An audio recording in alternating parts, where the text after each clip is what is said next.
Hello, people. Yo, party people. Hey, this is what you've been looking forward to. BBL versus FUT VOD review. I know you've been like clamoring for this, so I thought I'd bring it to you on this fine morning. Yeah, I'm going to be looking through the BBL versus FUT game because it's one that I missed. Because my wife has developed a ear infection. So she didn't want to play today. So instead, we're going to be doing some Valorant VOD review. Because, I mean, I need to do it. So I might as well do it. So there we go.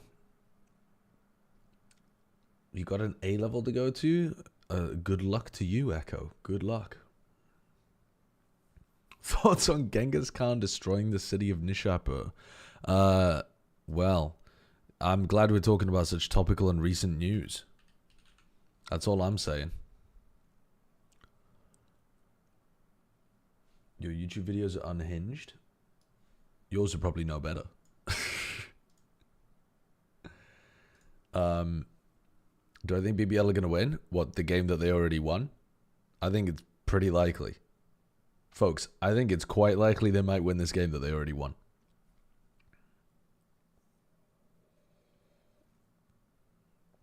So, yeah. Let me pin a message.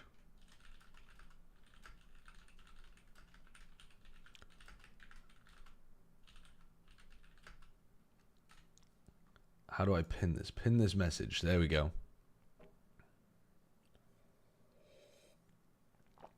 Bros doubting FUT. I really am. I really am doubting them in a game that they've already lost. This is a strange composition, isn't it? I know. My wife's all up in TMV's shit. Copying his ear infection and stuff. Yeah, this is a strange composition from FUT. I don't think I'm down for the cracks neon. I gotta be honest with you. We've sort of mentioned it. They've never not take this down to 50%. at least one of the Masters. Well, that's still on the line here. Yeah, it's still a little bit more of a road to go. It doesn't just come down to this matchup, but survival is the name of the game here today. Yeah, it's a bit strange. A squad that have played against each other once a year since partnership began. Now we get to see it twice. If it works, it works. Yeah, but I mean, they're running a double Senti comp where Zeus would have to, I think, really pop off on the attack side. And I don't see how the Neon synergizes with this composition, because the Neon wants Initiator utility to be able to go in and make space on sites. But instead, you have to kind of wait for both of your Sentis to catch up. I mean, I guess maybe they'd be running... Oh, Magnum has actually got the health advantage here. But yeah, the Neon, maybe you could run a bunch of rounds. Like maybe Mr. Fallen could call a lot of rounds where Cracks and Mr. Fallen distract on one area of the map, and it allows Yerje or Zeus to run some kind of lurk elsewhere. But you got to imagine that Yerje on the attack side is in control of the A lobby default most of the time, and Zeus is going to be with the pack instead.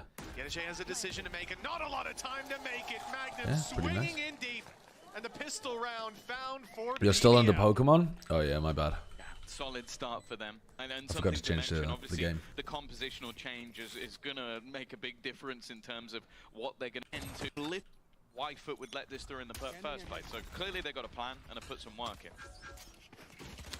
And FUT have always got an unusual read on like the meta and how they want to play these kind of things. Just pushing back Zeus. I mean, he's gone for this buy into 2 full armors, but only 2. They've never really looked bad. I hate that zoom. They've heard it on BBL. A lot of teams are going for the Hero Outlaw. I just think over time, as soon as you have some footage, you just buy full armor more against it. And it feels like a net negative because Yerje is not going to have... Well, maybe it'll be Mr. Fallen or whatever that doesn't have the rifle, but you know what I mean. They're down 1 rifle for the next round. In an awkward position next round if there's not a significant amount of damage done here. Of course, for Zeus, he'll still have their Headhunter bullets anyway. But already, look at the depth of control. I think if you wanted to, I mean, I've already said probably Penny, if you're running this double Senti comp, you have to be going slow, but I think you probably want to be putting in some fast pieces of map control, like have your Cypher default over towards A short, do some like fast garage takes, and then see if you can bait people to walk back up A, or you know, walking down B or something as an info react from BBL. I just think it's going to be really difficult to escort your chamber into positions where they can win the round for you. Because you've only got one piece of drone utility, so if you go and take Garage at the start of the round, if your Cypher gets bullied at all in A lobby, you're just not going to be able to get back into A. Because you're not going to have a drone to push them off the line, you're not really going to have flashes to push them off the line. What if you go and take Garage, right, with this composition, what do you do against a player that just holds this? Or like, you know, I don't mean holds this hard, but tucks into this corner, or somebody that, you know, hides in these kind of spots because they've pushed up A after taking control at the beginning of the round. Unless you use the drone, right? And if you do use the drone to reclear A, that means you can't be using the drone for any other part. Like, you have to be using just recon smoke to take Garage. You can't be droning into B or C early round and then going for an A pivot. I think Mr. Fallen's hands are just tied like super hard in terms of how he can call on the attack side. I guess you just need Zeus and Yedajay to be working some insane lurks without too much distraction from the rest of the pack. It seems really tough to me. It's a bit of a weird choice even for Alright, so they've got the chamber actually defaulting over towards A short. Not sure about walking into the trip, but Levin is very bold there. So yeah, normally you'd expect the you know, cage here, cam here kind of thing, but they've got the cam for mid, and they've got the chamber defaulting with a trip to kind of stop anybody peeking short into them while they take long. So that's all right. That's an all right idea. But again, what is your Cypher accomplishing? Are they going for some kind of lurk play? As you, Yampy, is that really the best thing that you could have done in that situation, rather than playing with the rest of your team? All right, Cracks takes 2. I'm going to assume though that this is one of the few rounds that they do well in on this side. Like, you look at this round as potentially being flawless until they walk. Where do I find set plays or trap plays? I want to try them in rank with my friends. I mean, just watch matches. Extra weapons as he goes. He's done an watch matches. Well, that was it. The point was, you know, you see him exiting towards the spawn, towards C, with 4 players still alive. Like, oh, do I think BBL or Liquid are qualifying? Well, I haven't fully watched this game yet, so I guess I don't know based on the most recent BBL match, but I think it'll be Liquid personally from what I've seen so far this year. I've already seen Team Liquid now, this is the only game I haven't watched. But the punishment is there.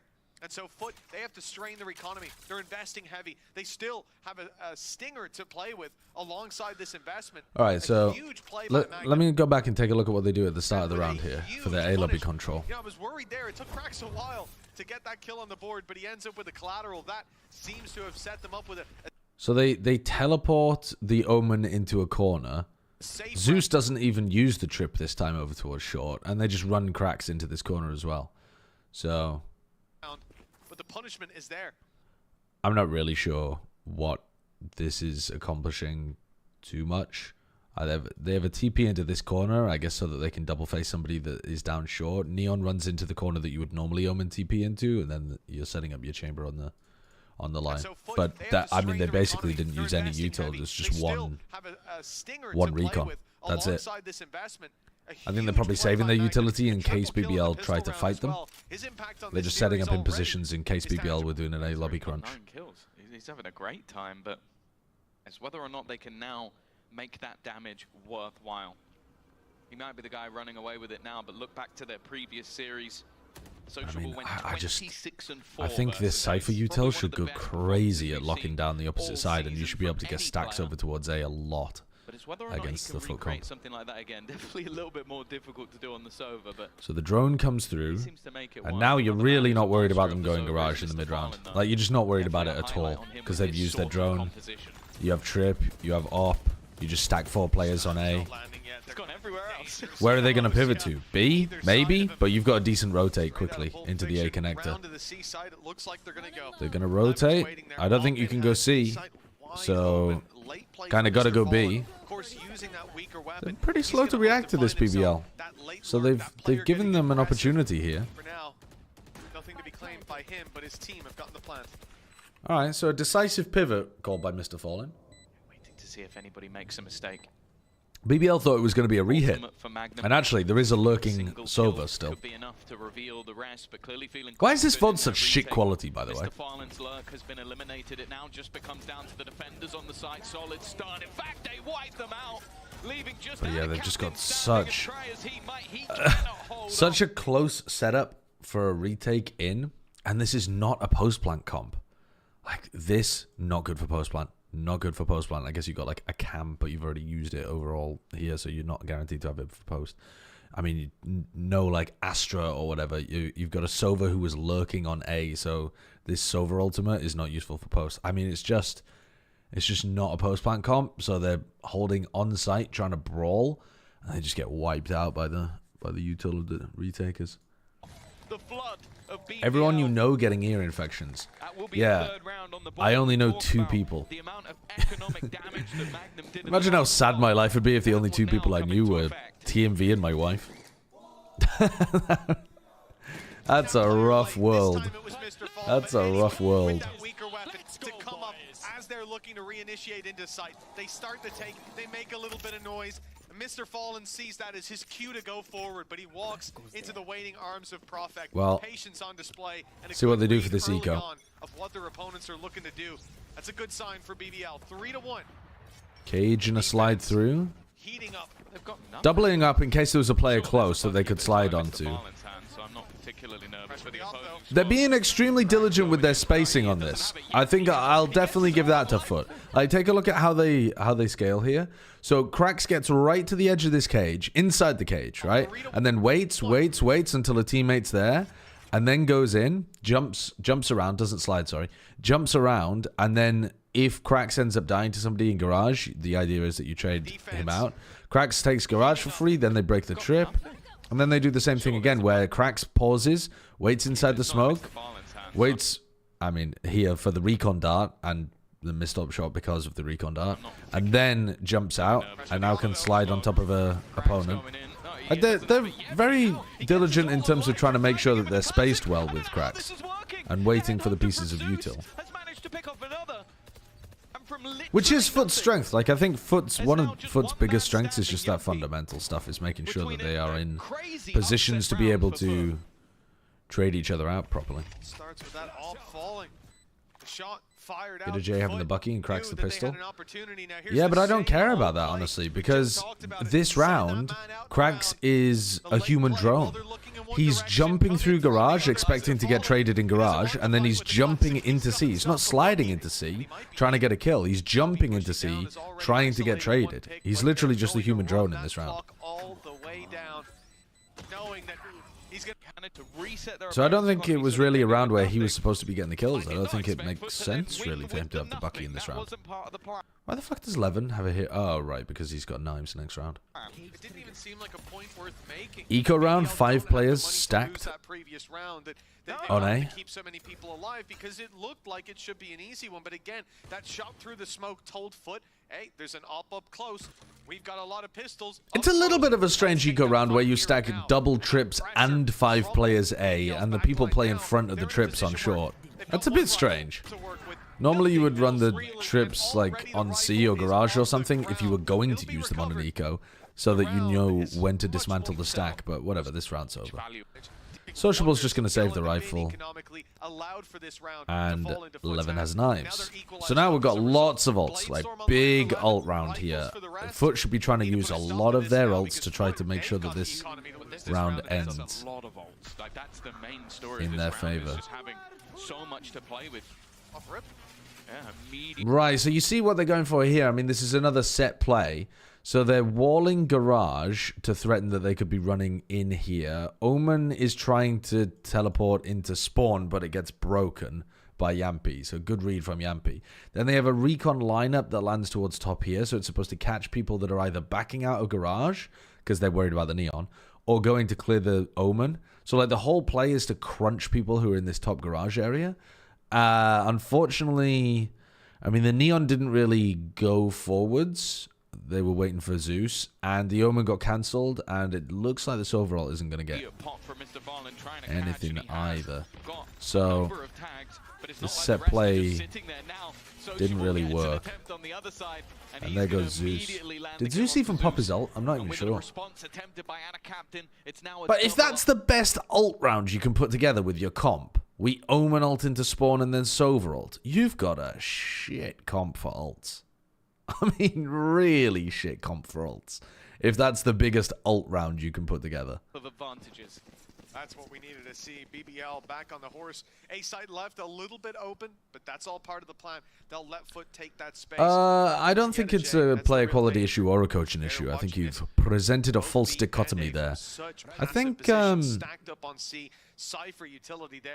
they're very close, and their player quality is very good. But I think they lack a little bit of. There'll be an opportunity for a pick, and if not, as you've highlighted, what's the right term? Yeah, they're just playing this one as safe as humanly possible. No need I think they play a little bit too. Take risks, especially when multiple ultimates have faded from this round for the opponent. They're not going to mind reliant on simple ideas. As of right now, rather than trying to... They almost never play the meta. So they're almost never playing like some optimal util combo kind of shit. They're normally playing their own read on stuff, and they're normally relying on trying to get people into really good positions to like trade out, play off each other, that kind of stuff. But then also never... Oh my god. He just gets the 1v3 there? That's mental. Alright, that is a mental round. They play off-meta compositions, but they don't do anything startling with them. So other teams will play off-meta stuff, but they'll play some kind of quirky cheese comp that has a really central core idea that's designed to, like, cheese you, run you over, and get some wins. Do you know what I mean? Like, they have set plays that are very difficult to deal with if you've never seen them before. FUT play kind of often subpar compositions, but they play them in a trying to be well-rounded kind of sense. Like, they're defaulting on the attack side. They're trying to make sure that they're playing for map control, like these kind of things. They're not running at you with cheesy stuff. They're just playing like the game on slightly harder difficulty because they have a completely different read on how to play. It's... yeah, they're a bit like a...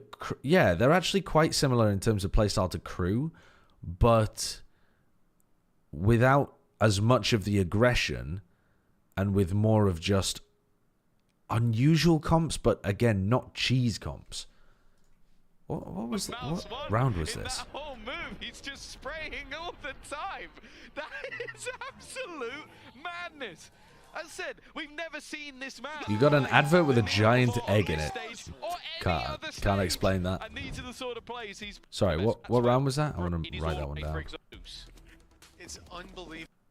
Round 7.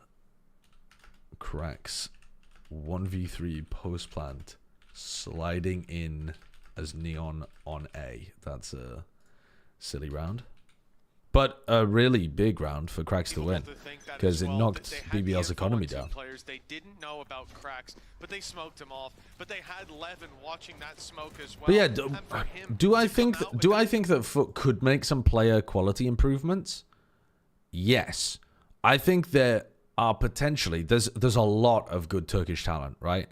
I think, I mean, it's kind of crazy to be saying this after he just won a 1v3, but I do think that at this point, if I was in charge of FUT, I'd be looking to see if there's a replacement you could make for Cracks next year, because I think he's got a very odd agent pool, And I think that his form has not been phenomenal this year. It's actually been pretty meh. He just looks so much more comfortable on the KO compared to everything else. I also think it would be worth exploring whether there's an improvement you could make for Ada Captain. Now, I think Ada Captain's actually pretty damn good. And if Ada Captain's the worst player on your team's in a good spot. At the moment, I would say Ada Captain's not the worst player on the team because I think actually it's Krax at the moment. And that's why I'm saying you should probably look for an upgrade for Krax. But I think it's worth at least seeing if, yeah, Loiter, for example. But I can't remember when he... Because he's one of the players that's under 18, right? And Larok is their IGL. Am I wrong? I think Larok is the Pacific IGL and Loiter is too young or something? Oh, Rose is the IGL. Sorry. Gotcha. So... But yeah, I think that there's definitely some player improvements that could be made to FUT. And I think that Zeus was one of them. Like, Zeus was a great pickup. But that level of pace, with the style and the read on the game that they currently have, they need some bonkers player quality to pull it off. Now for FUT. At 3-1, it looked certain. Yeah, I saw that Sheep was saying that come back to Koi. It's a bit sad that BBL Pacific's getting picked to pieces, but I guess they don't really... I think that was the inevitable end for a team like that, unfortunately. Mode, the straight BS just comes out of the woodwork. Oh, is it Mates? Sorry, not Koi? Okay, I couldn't remember who exactly it was, but I'd seen the headline. I forgot the team. The only real defender, solid stun. Will be a pick for them and a rifle for Magnum, who's been their best player so far. Sliggy's busy in Berlin. Stuck up close with that fight, though. God, they're going to lose another Thrifty. Both of these teams just taking chunks out of each other both times they played. Such a scrappy game. I saw that there was some... Again, I saw a headline that was like somebody tweeting... Why are BBL Pacific the lowest paid team or something in Turkey? I don't know. Did I know whether or not it was a valid source? I didn't check. He wins another 1v3. He wins another 1v3 to make sure they don't lose a Thrifty. Looking at Krax playing on a Neon first time, it sure doesn't look like it. Another Red Bull okay. Guys, they should be cutting this bloke that's just won back-to-back 1v3s to save them in this game. Well, he takes it with both hands. 5-3 in the lead. This is where the guns come back out. Already, though, Krax is frying again. There needs to be a trade, and there will be. Okay. Sociable fighting, but 11 trades. Had a great start to this map. But even seeing him online like that, we need others to meet him, and FUT have been able to dice up this. Mr. Fallen's drone destroyed, and now they don't really have it for elsewhere. But if they do go garage, cam watching, this is an anti-neon trip setup. It's designed to catch you as you see split. The B-side's been their play when they have to abandon that early A aggression. But I see pings all over C-Long. They're worried about someone pushing up close, maybe playing behind that trap. It's a really, really heavy setup from Magnum, though. He's not giving his team information, like, in really crucial points. Like, I would love some info B so that you could actually hard-hold garage, because I think hard-holding garage against a team that only has one drone is such a good idea. Dancing and diving, and as he tries to take the hat off head, he's lost, and in fact, so is Prophet. Prophet came in to try to flood. Did Prophet have a paranoia? Yeah, he did. What did he do with it? Be on Magnum once more. He's thrived within it. And a lot of these rounds, but he's under... Look at how good... pressure from... Oh, well. It's only a small moment, but Krax does take a moment inside the cage there to slow down just to allow the spacing to tighten up a little bit between him and Zeus. That Neon once again, dancing and diving, which allows Zeus to get this really nice 2K. He's lost, and in fact, so is Prophet. Prophet was just rotating, but Zeus was far too quick on his reaction time. This leaves just 2 remaining, and well, They've struggled on the retake. I don't think an advantage of players, Mitch. Fixing the comps. I fundamentally do not think that FUT are ever going to do that, because I think it comes down to the way that Mr. Fallen and Gaius see the game, and unless you're going to cut Mr. Fallen, which doesn't make any sense because he's definitely the best IGL in Turkey, you're probably just going to have his vision of the game. Do you know what I mean? You can't force him to play meta if his, like, the way that he thinks about the game doesn't fit with that. Have mostly been on that defensive side. Now, sure, you'd look at the match versus Mates and Liquid and go, what do you mean, Tom? They have 100% win on the attack, but what do you mean Rose is better? Just pistol follow-ups so far ahead. The guy who's been calling against tier 2 teams for his entire career is better than the guy that's been consistently taking a team to champs. Yeah, they shouldn't, but then also the last one, that was just, I don't think you can even reasonably compare that. And now the economy, plus, if you're just saying pick up the whole of BBL Pacific, who the fuck do you want to keep? Like Zeus? Is that it? It's not even FUT at that point. Just say you want the whole of BBL Pacific. Round 10. Close isn't going to be enough. They need to win these rounds if they're making any sort of an impact, or else, well, you might as well have left all 5 alive. FUT have got plenty of credits. Ults online as well. For boys either way. Easy in the end. And okay, sure, some of the entries. Yeah, I wasn't expecting this to work this well on the attack side. Chaotic. I'm also now seeing cracks. I think BBL have been struggling. They're not really regaining any information. They're not able to stop. They're not really hard fighting them over a lobby. I don't think they've done that once, except maybe on the eco round. And then when they go towards A and then leave, either Sociable's already dead, so they can't regather information, which that's a mistake for Sociable, and we've definitely seen that a couple of times. Or they're not, like, even without the Sova, they're not actually re-pushing a different area of the map. They're not, like, Magnum's just got really passive setups because he's scared of the neon.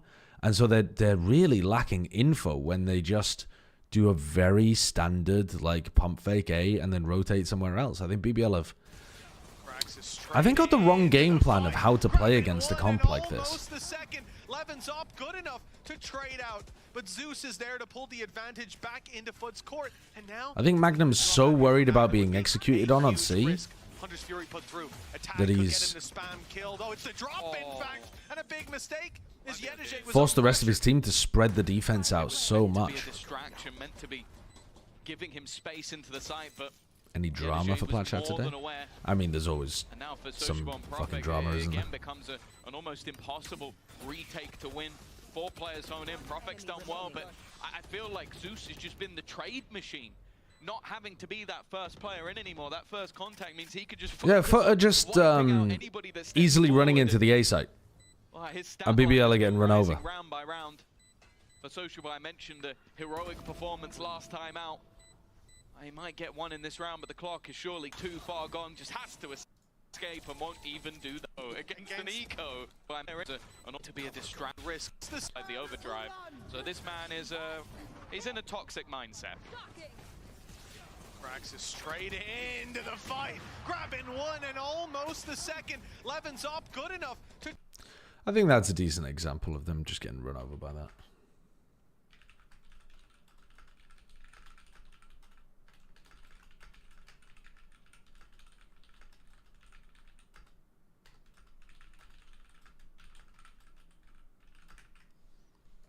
Trade out. I didn't remove the pinned message. I don't know what happened to it. How does Twitch work? Don't ask me. But that's the thing, like, you know, there wasn't a lot to work with there for FUT. There was no major... Would people consider the contact up at the start of the round normal? I mean, that's not how I would phrase it. I would normally say where we're going. Like, guys, let's contact short, for example. Which would mean we walk down short until we see somebody. But I wouldn't say contact up, because that doesn't really give you a direction or a purpose. But yeah, I mean, the phrase contact is super normal. Round now, very much possible, favored perhaps, and a much more direct approach from FUT that's worked wonders. This site previously had so much utility waiting for them to walk into, but they swapped it to A. Now the retake attempt is what they're left with. Yumpy finds one, the weaker weapons shining bright in this round, almost as bright as that. Oh my god. Look at that slow field. If there was anybody there to play off Zeus, that slow field could have been a nightmare for BBL. Finding their form at last, but is it too little, too late? Still Yedejated. The pin will go after 20 minutes. Oh, interesting. I didn't know that's how that worked. Thank you, Dylan. BBL's pistol win rate is still a strong 59%. Now, what that's disguising is that 1 week ago they had a 71%. Then it went down to 61% after they lost all 4 pistols in a series. And then it's gone down even further to 59% after they lost even more pistols. So, I mean, they won one here, but the recent history is not great. And yeah, they were 0-5, so I don't think that's going to last. But it's interesting for now. Well, it was going into round 8 that we had that pause for BBL. It didn't seem to change anything. FUT had all the answers. But as we saw, the stats very high for BBL's pistol win rates. And they'll find themselves the opening. This could be the course correction. Get them back into the game. But Zeus and Yedejay, they're back up. Good shots from Yedejay. I mean, the flood was really quick from FUT. But they have given up the rest of the map. But they've also given up the spike, BBL. Spam, random spam, trying to catch Magnum. He barely took any damage. He still has 96 health. Oh, this is crazy, though. They've split up, though. Okay. So now you've got one player stuck on C and one player going over to A. Yeah, this is bizarre. And it's a really nice triple push from FUT. Just walking down mid, making sure that they stick together. Create player advantage situations wherever they roam. I mean, there's no shot that Magnum's winning this. With a classic? No way. No way. Almost hope they don't group up, and that's exactly what happened. Every single member looking to come around the corner. First goes his way, but yet character flavor. And another conversation we had and they're going to force. That we saw from FUT 9-4 down. How this team has leveled up in this elimination stage. They've looked a ton better than what we saw in the upper bracket or in group play. For BBL, previously winning that Turkish derby, but it looks like oh, here's that same trap that we were watching being thrown by Magnum a lot. When it matters most, that's the main thing. Doing it in the playoff stage. And Levin dashes into backside, but nobody's there really to follow up. They are getting a couple of kills though on people on FUT who are overextending a bit. BBL didn't even push into backside and FUT gave them 2 kills.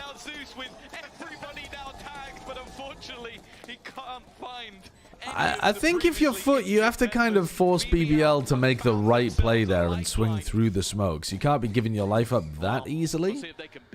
But yeah, I don't know what the dash is from Levin either. I'm not sure I fuck with that. But BBL using the Stinger Force, the EMEA teams are learning. They are learning. Does that count? No, it doesn't. No. Oh, you got one spam through a smoke? Okay, so there was only one free kill there from Cracks peeking Plat. So a bulldog, you call that scope? Yeah, I guess. More than an iron sight. Yeah, Magnum's been playing well recently. More than a banana, I suppose. I agree. I agree. Your head screwed on top.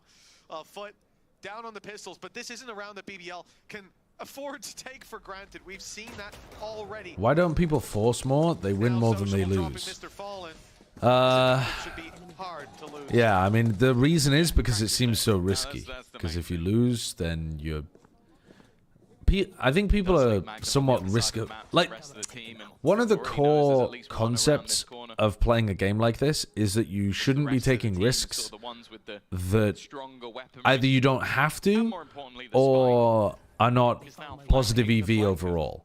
And generally people have historically considered force buying to be not worth the risk because either the win rate was too low to justify it, or when they tried it, they hadn't practiced it enough, because you do it so infrequently that you don't get the good practice with it, so you don't execute it well, and so you lose a lot with it. But I think people are now really starting to realize that if you put the time into thinking about how you're going to set up for these force rounds, you can get a really high win rate with them. And I think we're just going to see more and more forcing. His performances since that IGL weight has been lifted from his shoulders have been really impressive. Like, so glad to see him back to that level of form, and showing it here in this map that may be the difference maker if they're able to turn the tide. If is the main thing, though. You see a lot more teams picking it up. Like, it was only G2 who were doing it, and now you're seeing, I mean, in this situation, you know, what were they? They were down 9-4. You know, you're down 9-4. That's about where quite a few teams would be trying to go for a force buy. You know, an 8-4 half and you lose pistol. Most people would not do it for a 7-5 half and you lose pistol. But I think some teams will start to. It just feels tough when you trust in your rifle rounds to be able to get you back. You don't want to add that extra variance into a force round that you're not confident in. But if you gain confidence through practice and you feel good about your force buys, I think the numbers seem to suggest that you should be doing it more. Worse if Magnum wasn't. Retrograde, thank you for the 53 months. I did turn the alerts off by accident, actually. Yeah. Because I'm not using that chat application anymore. So yeah, that's something that I need to fix. Who are you people? Thank you for the 50 months. And Retrograde, thank you for the 53 months as well. You go and get that bread, okay? Go and get that bread. Say, like, his performances since that IGL weight has been lifted from his shoulders have been really impressive. Like, so glad to see him back to that level of form. And wait, what? I also want to say, like, his performances since... Oh, Magnum. Yeah, since he hasn't had to call. Yeah. That IGL weight, I thought they were talking about Yampy. Shoulders have been Vincent Rui, thank you for the prime. See him back to that level of form, and appreciate it, thank you. In this map that may be the difference maker if they're able to turn the tide. If is the main thing, though. This is where FUT now have their purchase in hand, ready to go. And there's still definitely some weaknesses. 2 stingers pulled in, as this is still very much a bonus round. And that shock dart did a lot of damage to Magnum. Look at how deep they've got this trip on A. So this gives you information. This is a cool idea. It gives you info like you've got a player posted here, but when you do a single drone, it's not He's walking out of range. It's not catching you. So it deactivates. So maybe they think they've got a gap, and then it'll come back online and give him the info. Anyways, they've broken it, so he knows there's at least one. Yeah, when it gets broken, now you see people starting to lean in that direction. Cypher utility covering off the rest. Cypher v Cypher in Garage could end up being relevant, but more likely keep your eyes on the A fight. Yeah, there goes Magnum, and that means Cypher ult is going to fucking crush BBL here, I think.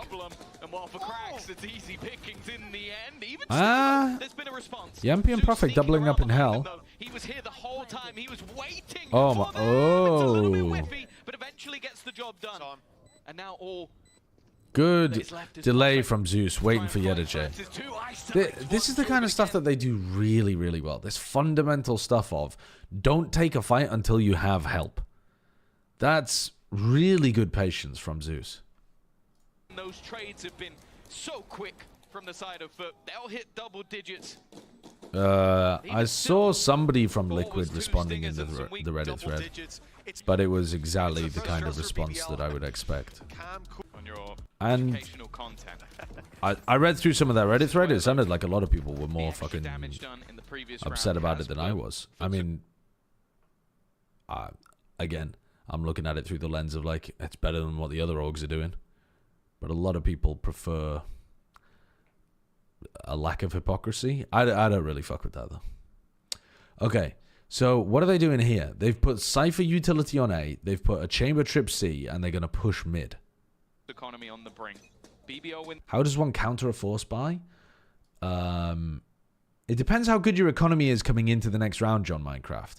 But I think if you know that they... let's say that they're forcing up on the defense pistol. They're probably all going to have light armors because they don't have the plant money. Probably. So getting outlaws, guardians, that kind of thing, really, really useful. And forcing more long-range fights in that situation as much as you can, which is going to be really map dependent as to how you actually do that. If they're coming off a attack side force and you're pretty sure that they're going to have like full armor or yeah, something like that, full armor stingers, that kind of thing, I think it comes down to finding where they're looking to take the fight, and in my opinion, challenging them rather than giving them sights. Like, I think a mistake that people tend to do against a force buy is to back off because they're looking to try to take a long-range engagement, but they back off and give the stingers a lot of space.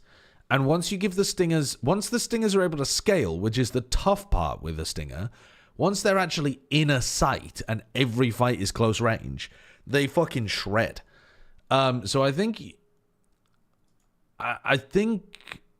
it's important to challenge them as they take space. So if we were thinking about an attack side stinger force on this map, for example, if you heard them going C, doing stuff like swinging these angles rather than backing up, doing things like fighting them down a long, that kind of thing, or maybe constructing a round where you're going for a walk down mid because you're going to be taking like longer range engagements against these players as they're trying to take space towards garage or B.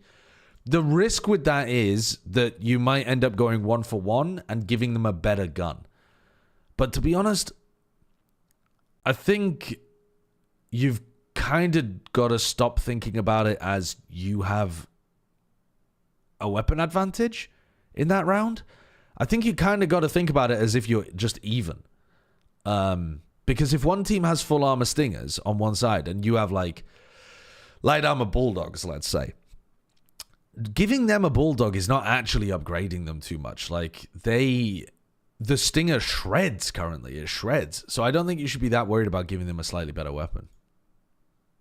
In this round, they could get back into the running, but you always feel with how... But I really think part of the issue is teams giving them too much space. The thing is, though, this site is completely open. Theoretically, on maps like Split, force buys are going to be less risky and probably meta. Yeah, because you've got a lot of tight corners and situations where you can get close-range weaponry into great positions. And it's less easy to fight you for the, the exec space. Yeah, I would say so. I think the smaller the map, the better force buys are. You think about that the opposite way as well. Like, which maps would be shit for Stinger force buying? Breeze? Abyss? What the fuck are you going to do with a Stinger on Breeze and Abyss? I mean, maybe you could come up with a round if you were running, you put your smokes down in certain situations where it blocks off and creates a lot of close range fights for you. But like, if you're just running a kind of normal-ish round, those maps are going to be ass for that. So yeah, other way around, you're looking at like Split, Bind. I mean, depending on the composition, maybe, maps like Lotus are really good too because you have the Viper that's going to be able to chop up the map into smaller pieces, that kind of stuff. For BBL, 7 rounds on the board. Profec's paranoia there changes the round. Like, he holds it later in, knowing they're going to use the Rolling Thunder. Normally you'd use that on end. But yeah, if you were going to do it on Abyss, doing something like splitting A through the breakable door does seem like a good way of making it work, but I think it's going to be tougher to make it work on that map compared to others, unless you have a very specific strategy designed around making the angles as close range as possible. On the scoreboard for that round, just that little bit of delay, it changes a very fast hit into the site while you're planting to. And then you're going to have to hold pretty aggressive post-plant positions as well. Big difference maker. He still gets that, but he does die because his teleports. Yeah, that's just chamber problems. Old chamber, you would have vanished out to fucking spawn or something. What's that TP? The TP is being placed there so that you can get onto an aggressive line. He's not expecting a C rush necessarily, right? So he's banking on the fact it's not going to be a C rush, and you get on this aggressive line, and then you can TP out and you can escape before they scale onto you. But yeah, if you get caught at the start of the round, you're just fucked. control, allowing the Because if you put your TP around the corner, like if you put your TP here, it doesn't actually extend to here, so you can't get on this aggro line. So if you put your TP around the corner, it's only useful at the start of the round, and then it's shit. Whereas if you put your TP here, it's useful at every other part of the round, but it's shit at the beginning of the round. It's just chamber things. Stack in on the other side of the map. So when he TPs, he's not even At least put it in cubby. Yeah, but if you put it in cubby, it's shit in the mid round because you're just gonna get stuck in cubby. It's always the bald guys with the funny moustaches reviewing the FUTs and BBLs. Have to do a whole lot of work. We've seen them get that done before. Cracks has popped the I do love a good. but they're tapping him up as he goes. I do love a good feet on the BBL. Approach here for BBL. 8 rounds on the board. A bit of damage done by FUT, but 2 ults committed. Yeah, so you remember in the round before this where Yumpy used his Rolling Thunder? Literally fall back away from the flash, go, oh, I am blind, and then go straight back to the exact 11 attack side open. Zeus's mechanics is genuinely... So this is a more standard chamber setup, where you're going to be fighting down A long, TP away to short, chamber trip to what's short. Yeah. I don't really like that gun. We talked about, you know, first time Neon for Cracks. It might be first time scoping in for Zeus, so he's doing pretty well, all things considered. It's a tough life, you know? Next time use a recon first. Yeah, I mean, it would be nicer to see Zeus take a bit more help to get posted up at the beginning of the round so that he's not just overwhelmed instantly. Yeah, Zeus, one of the guys with the Do it reactively. in the entire league. I don't think he's supposed to be pushing up right at the beginning there. I think he's supposed to be pushing up like based on, oh, we hear them early A control, or we hear them early garage or something. I mean, even garage is a bit risky because it could be a C-split. I've seen it on every BBL profile picture.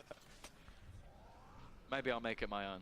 Now they threw a shock dart through, but it didn't onto B. And they're leaving because there wasn't an immediate reaction into A after the kill of the there's a lot of map control still for FUT, but they're expecting this play to be on the other side of the map. Yeah, the VOD quality is horrendous. I don't know why it's so fucking bad. It's awful. Alone inside this smoke. Shock darts, shorties, everything coming his way, and it's Levin on backside to clean up. Yumpy grabs one, Rolling Thunder online, but it is. I mean, these rounds are going to look pretty decent if you kill the chamber and then they rotate off A and you get the side for free. That's going to be simple.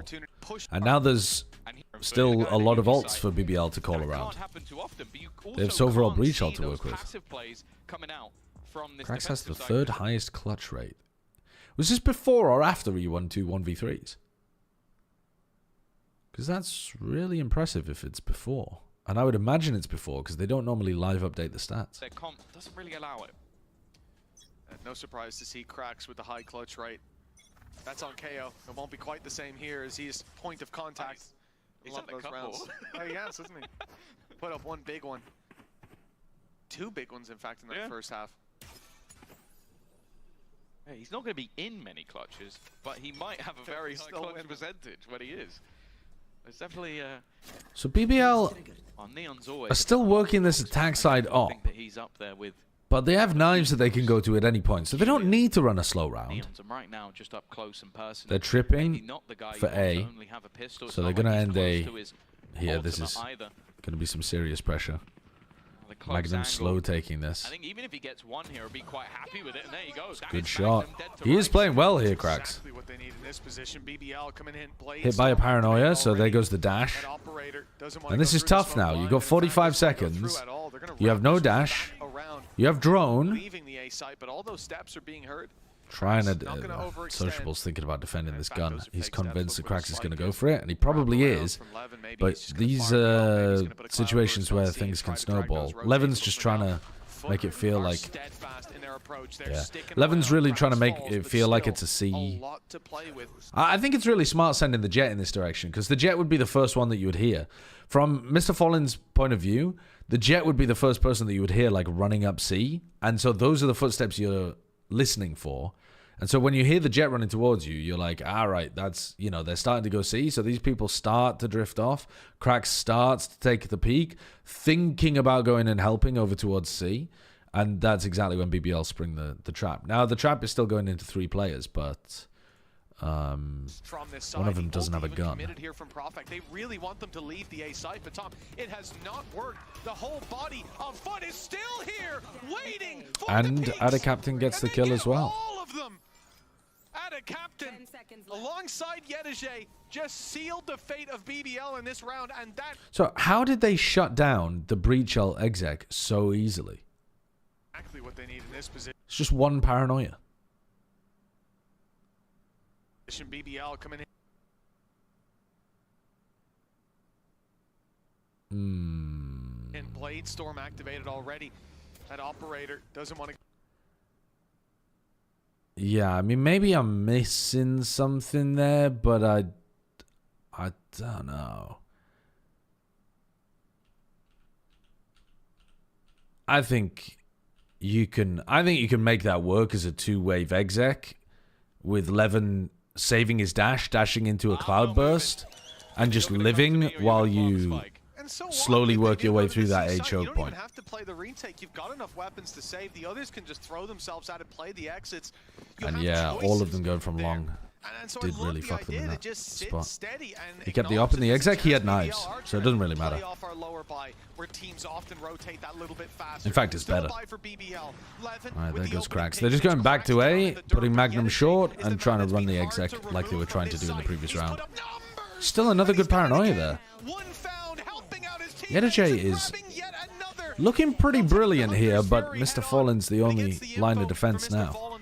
And the spike is down in front of him. It's all up to the IGL now. Two players stand in his way. Magnum, unsociable.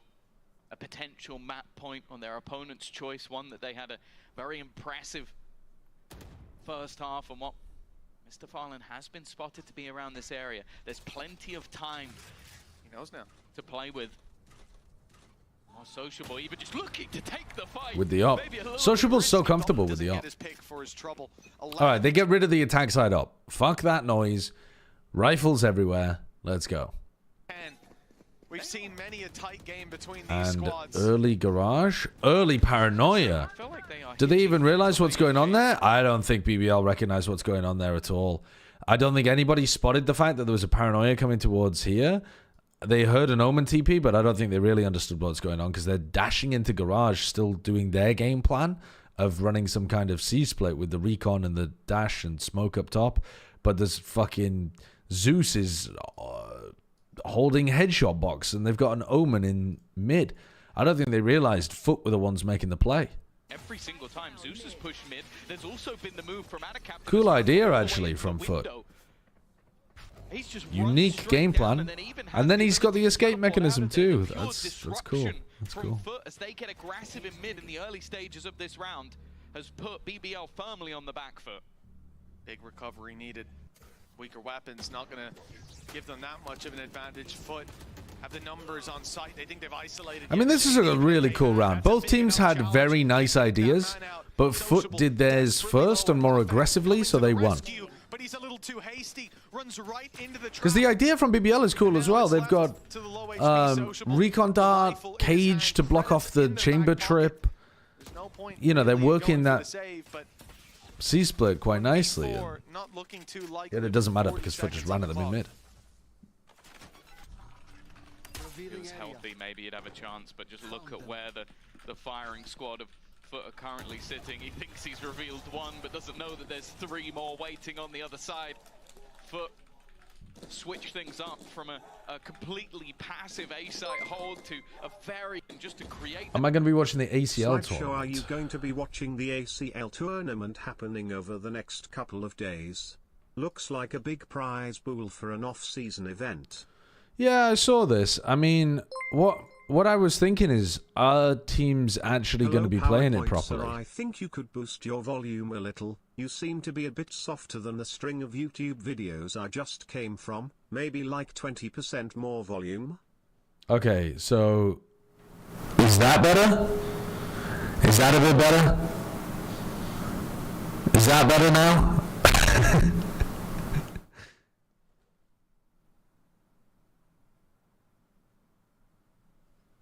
Okay, how about that? I'm pretty sure that's exactly where I had it, but yeah.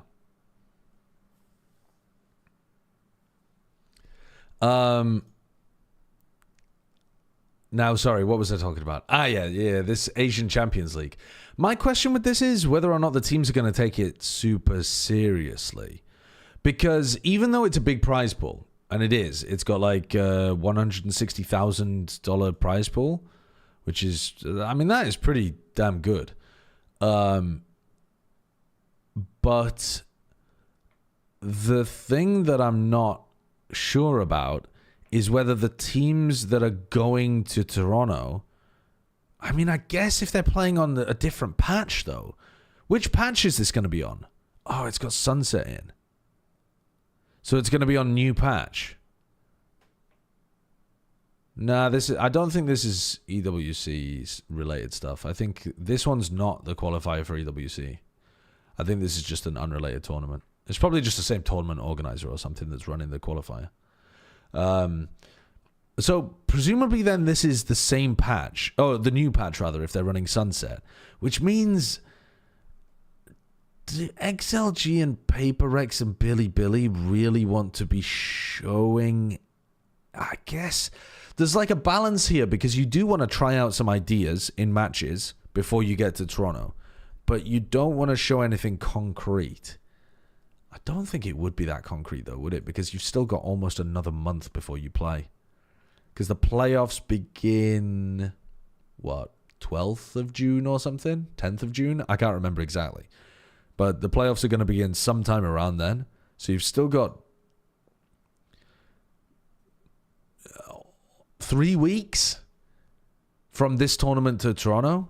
So they probably are going to be playing seriously. Yeah, I mean, scrims are good for testing ideas, but matches, like, scrims, you don't know whether the other team is also just testing shit. They're not actually trying to beat you, right? And in a match environment, things can change quite a lot, even if it's a match environment that's not, you know, a grand finals or something. Matches are just really different to scrims.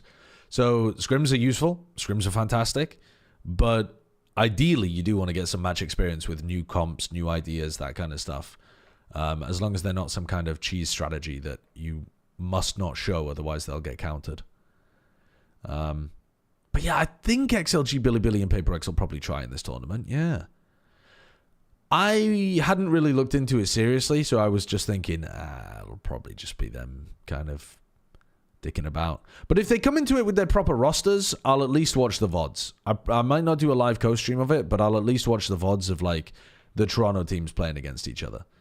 I'll probably not watch, like, Trace playing against Zeta, I gotta be honest. But I'll at least watch XLG play against PaperX. And see if they're playing on the new patch, and if they're playing seriously with their proper rosters, I'll watch it. Oh, Patman can't go. They're playing with Mind Freak. Well,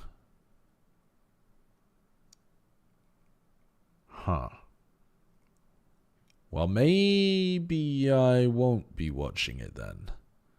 Depends how seriously PaperX take it. If they play their normal comps, which means that, like, Mind Freak would be playing Fade and stuff on some maps, then I will watch. But there will be, of course, an asterisk in terms of what they do. Oh, well, I suppose no, because we won't know if they're their normal comps because it'll be the new meta. Well, I guess that shouldn't change on stuff like Split. Because PaperX weren't running very much like Tejo anyway, so fuck knows. Anyway, I'll look at the VLR page and I'll try to figure out whether it's worth watching, is the actual answer. That extra little bit of drama to the scene. For the individuals were enough. 12-10, FUT one away from heading into Split. With that advantage. All right. The second FUT one away from winning. A little bit more troublesome. Now they look to push A. That's a good spot. BBL had so many safety nets a couple rounds ago. Their paranoia full clearing lobby there. They put a trip down so they knew no one was scaling short, and then they paranoid in front of the smoke to fight it. They didn't really have any util for lobby itself, so it's still a bit risky for cracks, but they got decent information. Double digits. And now Sociable doesn't have his drone. For BBL. And you kind of got to reclear this. Because you think that cracks could be pushed up in this spot, something like that. Maybe here. Right back to them. Right here. This is where the point of experience. Is Plat Chat at the normal time today? It is. That depth in of youth versus the players 3 hours and 10 minutes. There's so many times before. Do BBL. Would you ever invite artists on Plat Chat? When it matters the most. We've got a tech pause. Expecting a very strange dart to come through. Nice. Okay. Would we ever invite artists on Plat Chat? I don't know how much genuine insight he would give, and I haven't. I'll be honest with you, I don't watch any of Artis' stream. He gives me the impression of a guy that's 30 seconds away at all times from ending his own career by dropping a slur. Now, is that maybe a harsh indictment of a guy who might just be a funny fat bloke? Then, okay, maybe. Okay, maybe I'm the one that's out of pocket for thinking that. That's entirely possible. Like I say, I don't watch artist streams all the time. But I would be a bit concerned. Now, because we've had ourselves a reset. While Zeus is already looking to try that aggression once again. This is something that's been... I'm not using fat as a pejorative, chat. I'm just saying what the Chinese fans were calling him. The main catalyst alongside that chamber for BBL. They're going to go running straight in towards that B-side. Mr. Fallen already here. The Jet making his way past, and while Mr. Fallen in the corner against traded out, but Ada Captain goes huge. Straight in towards that B-side. Mr. Fallen already here. The Jet making his way past, and while Mr. Fallen in the corner against traded out, but Ada Captain goes huge. So BBL tried to change things up coming out of the tech pause, and it does not work for them. Oh, wait, maybe it does. Wait, maybe it does. Cypher v Cypher? Oh my god. Holy shit. Magnum fucking crapping himself there. What a phenomenal performance from Magnum. Thoughts on getting Finesse back?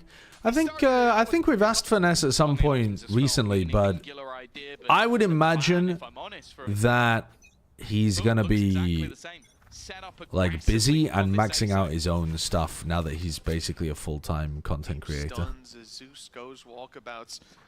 Just stepped out of range. Flash with the recon is a really nice way of clearing somebody that's going to be holding close, like the chamber. BBL get map control, but they've sent a lot of the squad backwards. They're just getting Magnum embedded for the late round. Whether it's going to be the flank play, the lurk up. I think we asked him this week even, but a lot of people have commitments and things that they want to do, and some people don't want to do it and they're just being polite. So we're fine if people don't want to do it, and we're fine if people do want to do it. It's chill from our end. Cracks is here as well. They've still left that solo Cypher behind and just ground to a halt, maybe expecting that there'll be some sort of swing, some sort of peak, some sort of hunt. Well, give me loaf. I'm bored. Spam Wahoo for no reason. Alright, Cracks getting pushed out. Teleport on top of Plat with the cage. Nice play from Profek. The Cypher cage just creates an angle there that's lovely after you've already used the Paranoia and Aftershock. I do like that from BBL. That's a nice play. Judge is going to finish Mr. Fallen off. He's a madman with the bookie, but he's going to be mad once that smoke fades. Never mind. He survives the blast of the Judge, and Zeus comes in to help him out with the next. This round is far from over. The 5v2. Oh my god. Wait, Magnum is so good today. Not just today, but holy fuck, he's good. The stress, the sleepless nights, they are all building to moments like these. 12 and 12. Of course we went to overtime, of course. Well, Sue said it as well. We learned yesterday that that's always going to happen. She has the script. I think she even writes it. Magnum, he's been moving around this map often alone. But not all who wander are lost. He has been paving the way for BBL. They get an overtime as a result, and now he'll be point of contact. Oh, this looks like such a good spot as well. Magnum, who's hitting it again and again.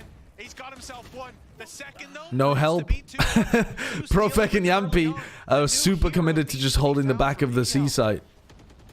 He's been spotted under serious pressure. The captain doing a good job trading that, and then nice patience so that Mr. Falling can trade. The fundamentals are really good from FUT. I think a lot of teams could learn from FUT in that regard. Many players are so very far away. The Turkish members left on this Turkish organization, Sociable and Levin. Yeah, the rounded trades. It's really pleasant watching FUT play. I enjoy it. It's like all of the like micro patience to wait for a teammate to come and help. I think they're very good with that kind of stuff. They were 12 and 10, multiple match point or map points, I should say, and now it seems like they'll have. If they threw in a little bit more of like, oh my god, why do I feel like Sociable could win this? Surely not. It's like insane to win this. Oh, no time. He had two players peeking at him. He was tagged with a spy cam dart and there was a cam watching him, and yet they let him get half and I started to get worried. The cam is unbreakable, by the way. Yeah.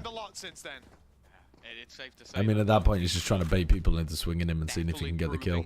But yeah, the cam is the cam is the MVP. We've seen before. Getting the advantage in overtime between these two teams means absolutely nothing. Once more, we see that aggression from Zeus taking full A control. Ooh, that recon. I like the set play from BBL, but that dart should really have spelled Levin's death. Instead it didn't, and Yadiche gets two. He gets a trade and he gets a pick on the C site. Who did he kill there on the C site? Magnum. Wow, he deletes Magnum. Bro. Now they look to play together. He's fought them on both sides. Eyes now drawn in other directions, perhaps an opening for Zeus to walk up behind players left of no. MIBR pistol strat? Yeah, by the way, that's originally a Vision Strikers play from like 2020. All these motherfuckers stealing it from them. They might get a little bit aggressive tap on the spike. Both players split too. Ultimately, they're not looking to take this site. Yeah, I did see that. The FUT have won exactly 50% of their matches. Like, it's not just their matches, though, is it? It's like they've won exactly 50% of their... It was like 50% in everything. In their matches, in their maps, in their rounds. No, it can't have been rounds. It can't have been rounds.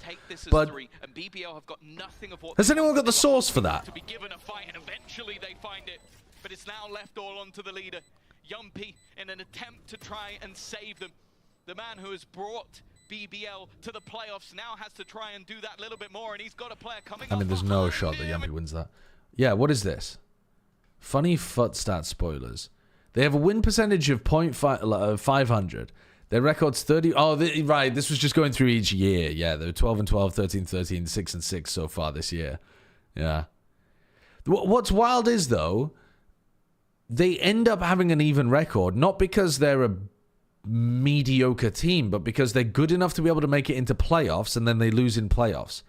So they have a positive win rate heading into, like they win in the regular season, but they win just enough that when they lose in playoffs, it balances out of 500. They're not 500 in like a round robin kind of system. You know what I mean? Because, like, the actual mid-level teams don't have a win percentage of 500. They're like C9. No. Because, like, C9 went 8-1 one year in group stage. And then they went 0-2 in playoffs, or 1-2. Well, you know, whatever it is. But let's say they bombed out, because I can't exactly remember. That's still an 8-3 record. FUT are doing, like... dude, I don't even know. FUT are doing, like...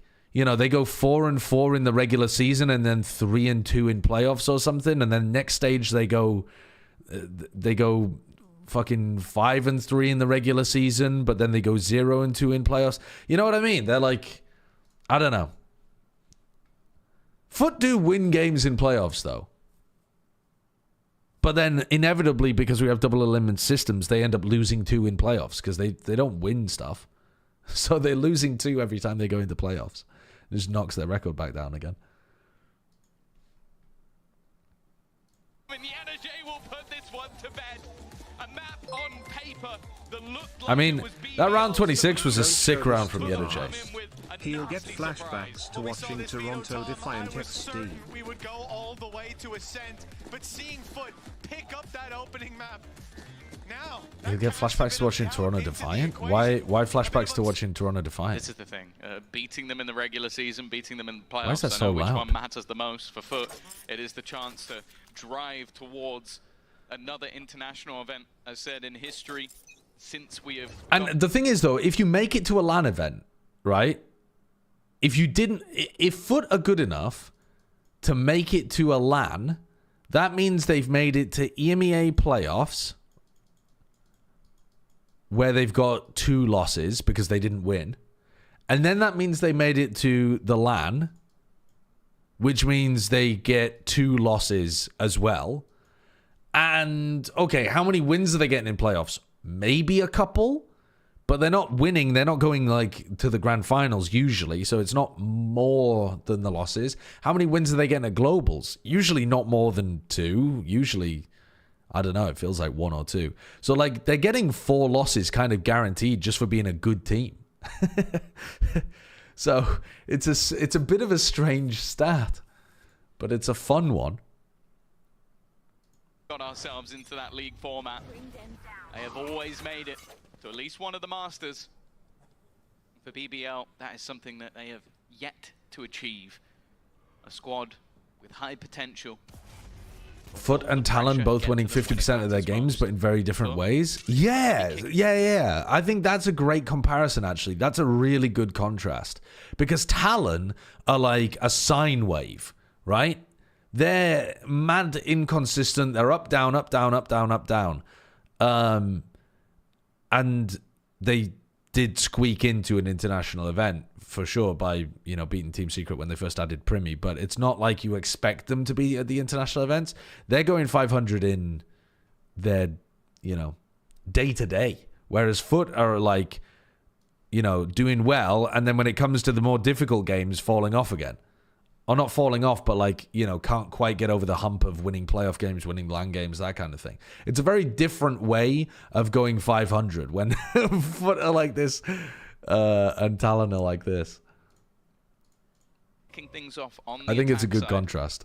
We've seen them thrive on the Sushi, thank you for the 47 months. Matchup. So now we get to see what's on the other side. Magnum's the one to be challenged. His opening pistol was Magnum with a impressive. fucking shorty on the pistol. Kill, but not this time. You sick bastard. Shorty, only one finds its mark with cracks down. Pressure put bit whiffy from Profek. And he's not able to rise to the challenge. Yep, he gets 2 though. 2v2. Them into a 2 versus 2. Levin still has nade for Plant. He goes for the sneaky spot down below. It doesn't work. Okay. Really bold from Sociable. I thought they would at least wait for... If they waited for a bit of a tap, then they had nade, and then they know like that they can isolate one of the players while the other player's dodging the nade and stuff. But no, Sociable's just like, let me walk out. Let me walk out while you have nade in your hand and kill them both. To claim the pistol round. Yeah, I think important to get right back into the swing of things for BBL. You lose your own match. Don't they get 5 losses because they go into playoffs from the lower bracket? Don't they get 5 losses because they go to international playoffs from lower bracket groups? Oh, right, I see what you mean. Because they're in the group stage, they already get 1 loss and then they go... Yeah, but that's not guaranteed, whereas the 2 losses are like... The thing is that the rules that I was talking about apply to everybody. Like, if you go to an international event and you don't win it, you have 2 losses on record. Everybody who goes to a global event has minimum 2 losses apart from the team that wins. So I was just trying to give you like a global general rule.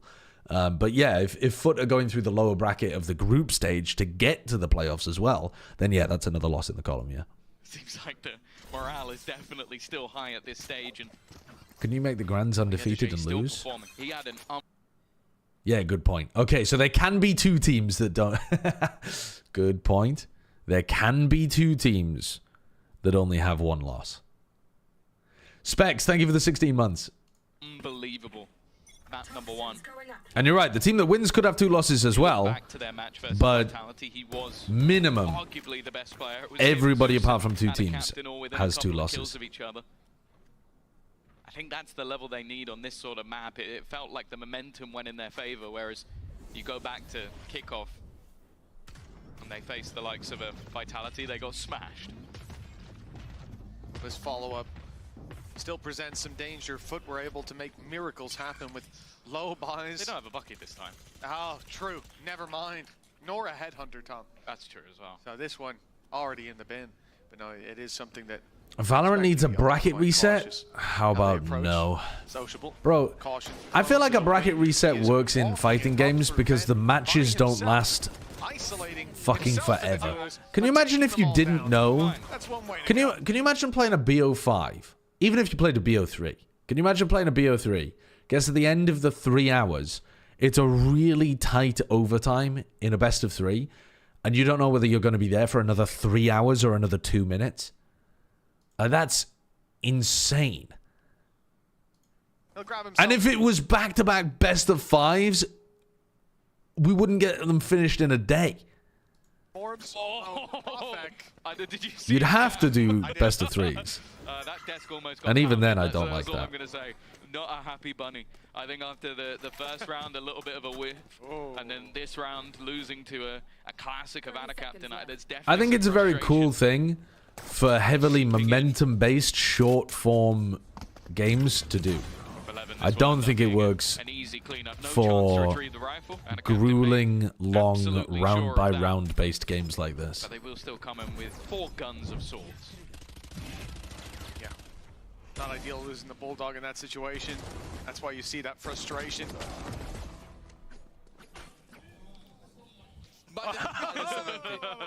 Hey, he smiles. He smiles right after. He catches it. It's all good. It's all good. All right, let's have a look at what BBL are doing on this bonus. Do they have a specific strat that they're up to? Last time that we'd seen them before this, it was what, 29-4 you said? Something ridiculous. KD off the charts. Looking to fight over B main. Well, Profect throwing this smoke instead of this like one way that's over here. No B main control early for FUT. They're just focused on mid. Very passive setups from both of their players on either extremity. Worried about getting salvoed and stunned and stuff. Only a Marshall lost. He was just trying to be a little bit cheeky with it. Oh, I thought Yampy lost his aftershock there. It did go through. Put through the wall. I don't know if that was intended, but it hasn't delayed the opponents at all. And the only real battle I want to be watching is Perfect. He gets another bite of the cherry. Very crispy from Adacaptain. And a captain already starting to dominate that early. And now battle. Yampy's just in a spot where, like, now for kills versus Profec, I and this mean, round what? is looking You just sit inside the very smoke and clean hope you can do something. Not too much of a plan there, I don't think. It was just a bit of a gamble, bit of a risk. A classic in hand, fighting for. Ton of credits for FUT now. Margin for error quite high. And All right, so they swapped the Cypher setup here. Look at this as well, this trip towards the back. Anticipating that there's going to be a Yoru TP. But how do you actually... It's a fake teleport, and they know that it's a fake teleport because of the trip. Or maybe they don't, because Magnum's still clearing it, just in case there's a player trapped there. That's so funny, but kind of cool. So that's how Magnum was going to fight that. If there was a player that had TP'd at the back there, and they were stuck behind the trip, wouldn't they just break the trip, though, before you were actually able to clear that? I mean, it's funny, but I don't know whether it actually works. Because you have to commit nade and smoke to keep these guys out, right? Nade comes from heaven, smoke comes to allow Magnum to turn around the corner. But I'm pretty sure if the Yoru actually TPs in that corner...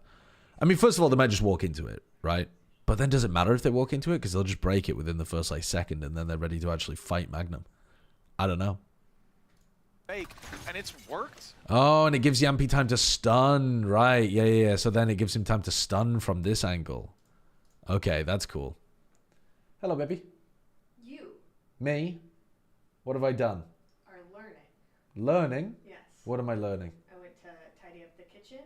Yeah. So I went to go clean the cutting board and I saw the towel underneath. And I'm proud of you. Oh, yes. Though I should not have left a wet towel there because that's going to get stinky as hell. It's But no, I forgot about it after I used it. But I'm proud of you for Yeah. using it, because Yeah. you terrify me with your knife skills. Yeah, I'm learning a little You're bit. learning, and that's I did have to prep a shit ton of veg yesterday, so I thought it was worth the investment of time. the investment.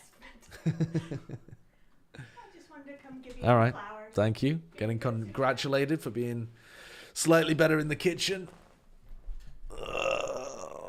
Did I keep the kettle in the fridge again? No. I put a wet towel underneath the chopping board so that it wouldn't slide around while I was prepping shit tons of veg for meals yesterday. But then I forgot about it, and so I left a wet towel underneath the chopping board, which is probably not the greatest thing to do, but all good. Wonders. The A side is wide open at the moment. The adjustment from BBL. The fuck is that cut, bruh? Talking about my hairstyle? You got problems with my hair? Listen, you too could look like me. All you have to do is go into the barbers and say, can you make me look like I've got the worst genetics ever? Like, fuck my shit up, fam, doesn't even come close. Ask for the fucked up genetics look.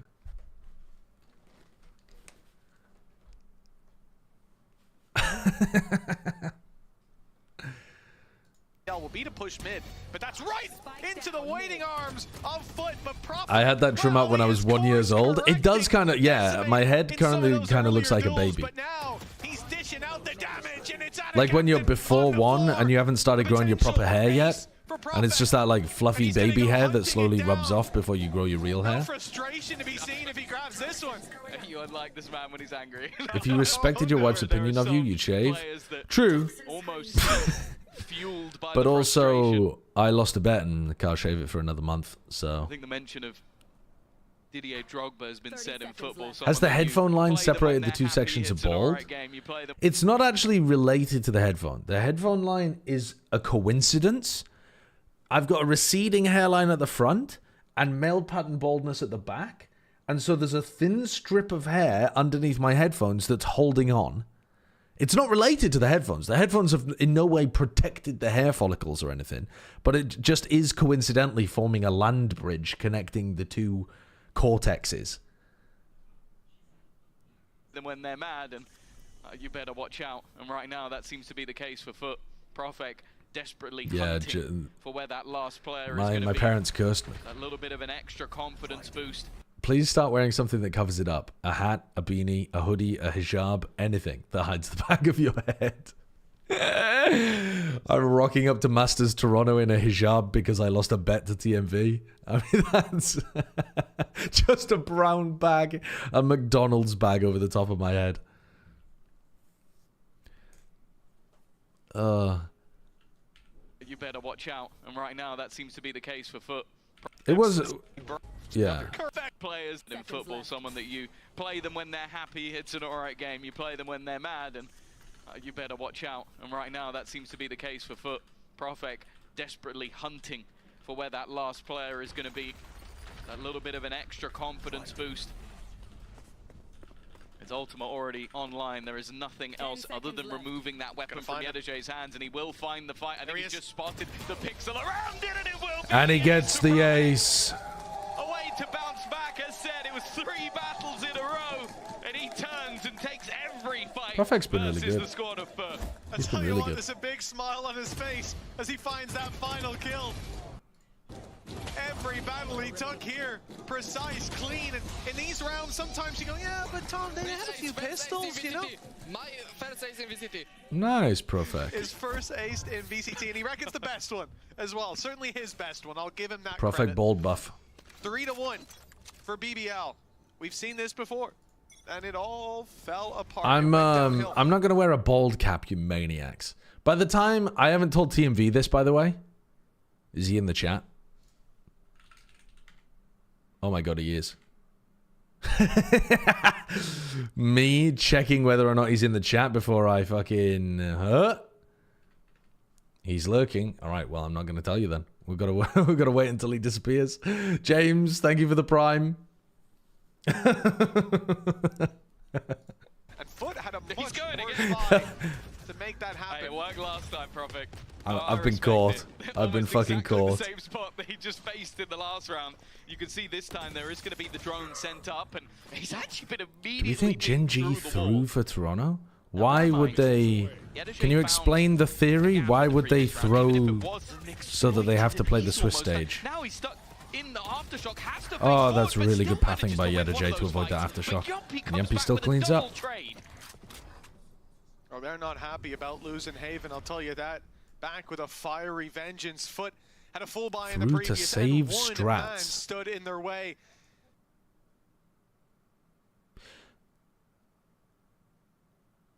The meta is changing entirely. Now they come in with the same.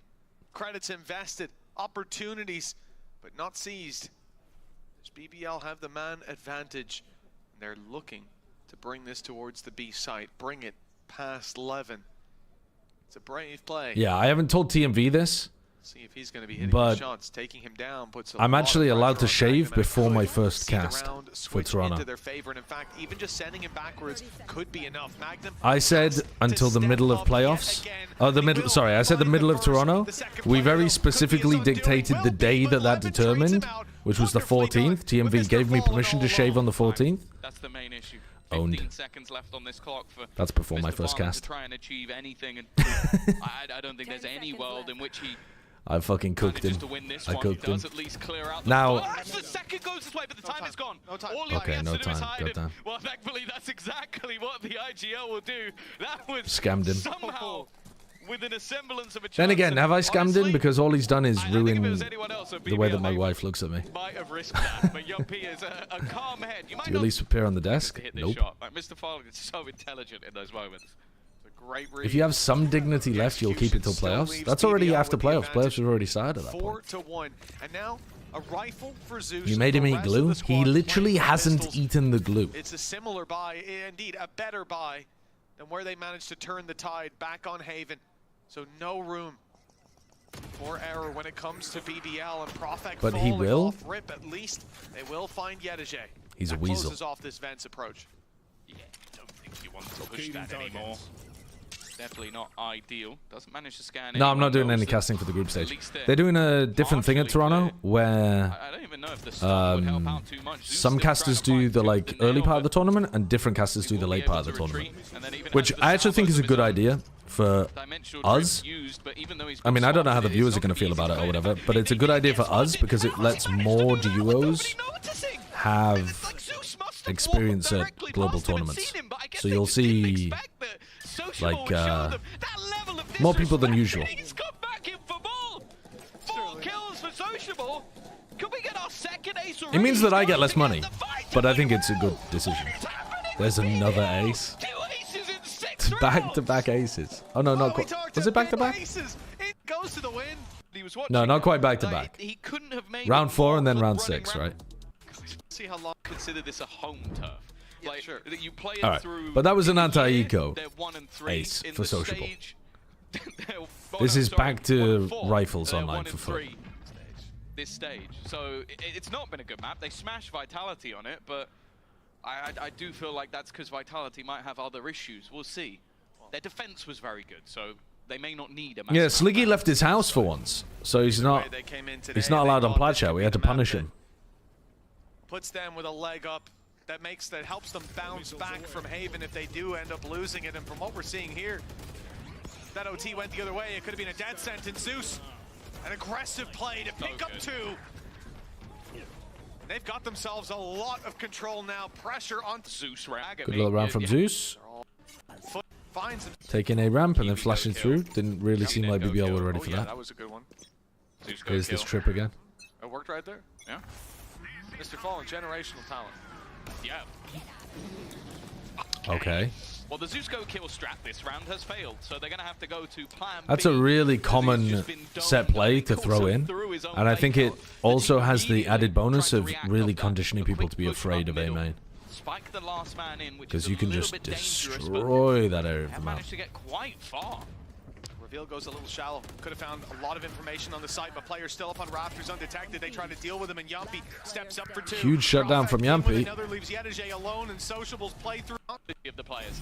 BBL were very quick to react on. Mr. Falling called a fast reaction, and BBL were incredibly ready for it. Ooh, look at this. Yampy in the corner, ready to do some punishes up based on cam contact. Cool idea, based on what Zeus did in the previous rifle round. Slowing it down a bit.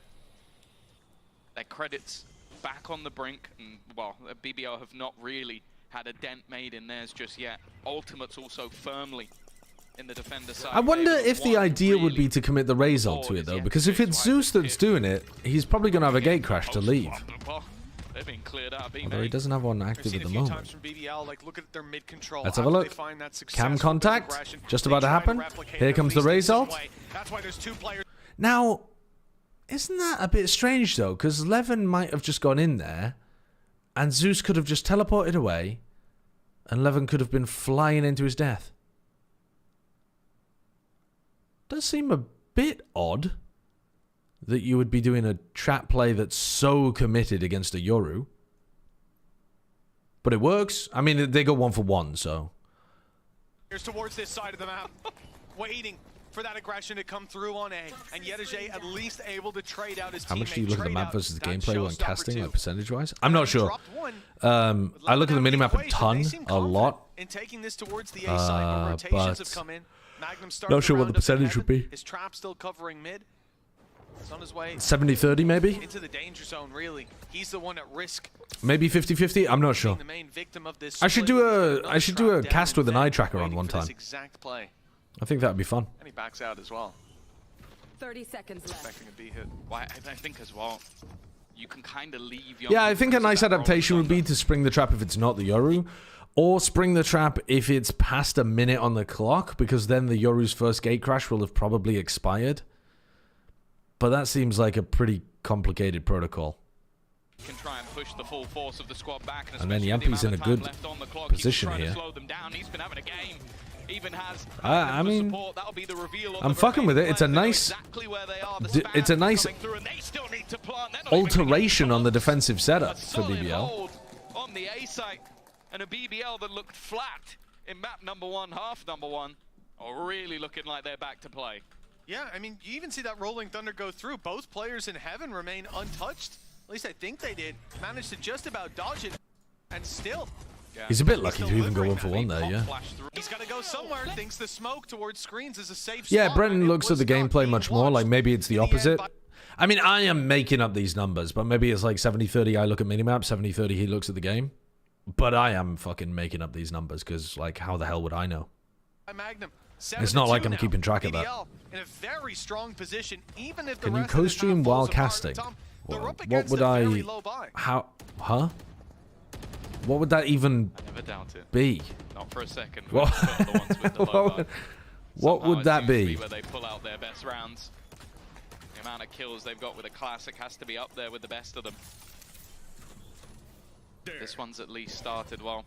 Another conversation to be had is about social on this Teo. I don't think we're going to have too much success turning B into a full-time streamer, chat. He seemed almost gobsmacked by the question being asked. Especially a full-time Valorant streamer.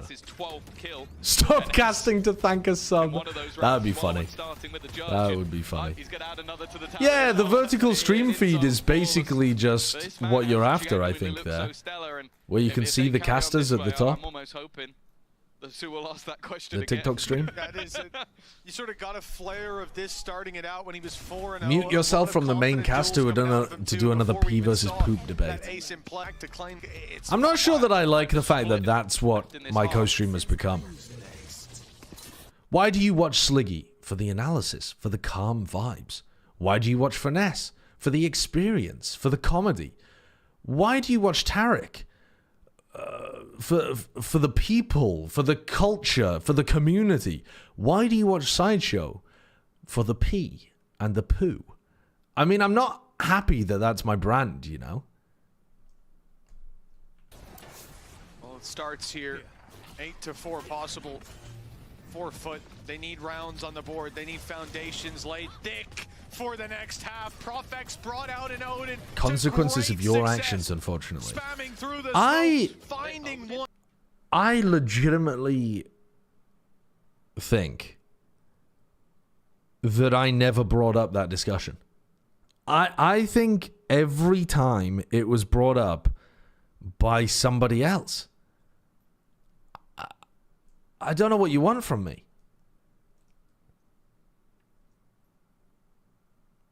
It's not rage bait, man.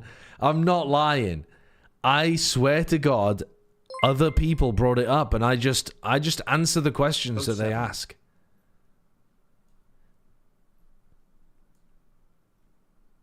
Your brand should be the Valorant guy who plays League of Legends regularly. How about that?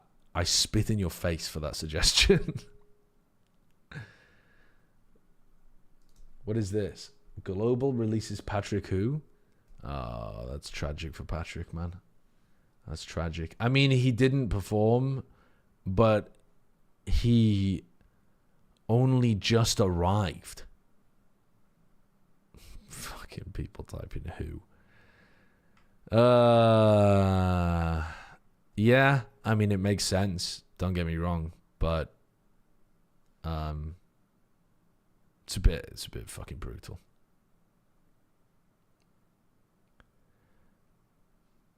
What was he still like one of the lowest rated players in the entire stage?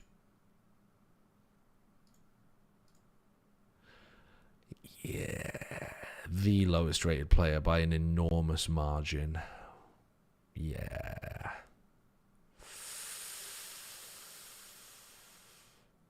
I think when we discuss players who've had a bad... You know how Zeish was saying? You only get 5 matches to prove yourself, and then your career's over if you perform badly.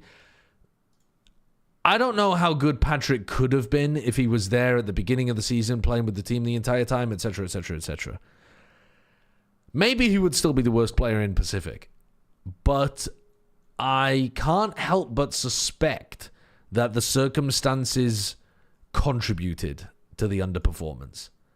And I do feel for him, because I think these stats are going to hang over him like a cloud of stinky shit if he ever tries to apply for Tier 1 teams again.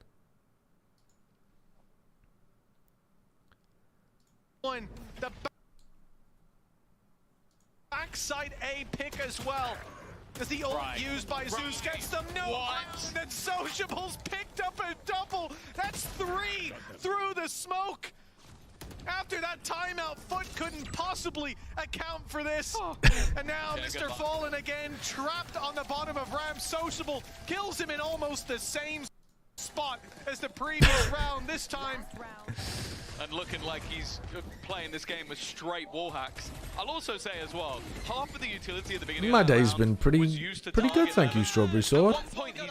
I got 8 hours of sleep, or a bit less, 7 hours of sleep, something like that. Woke up, ate some delicious breakfast, sort of util into an actual kill. looked outside at the sunshine, decided not to go outside in the sunshine, decided to lock myself in the VOD jail instead. Been a good day. Oh, it might not get an opportunity. It feels a bit more desperate now from FUT.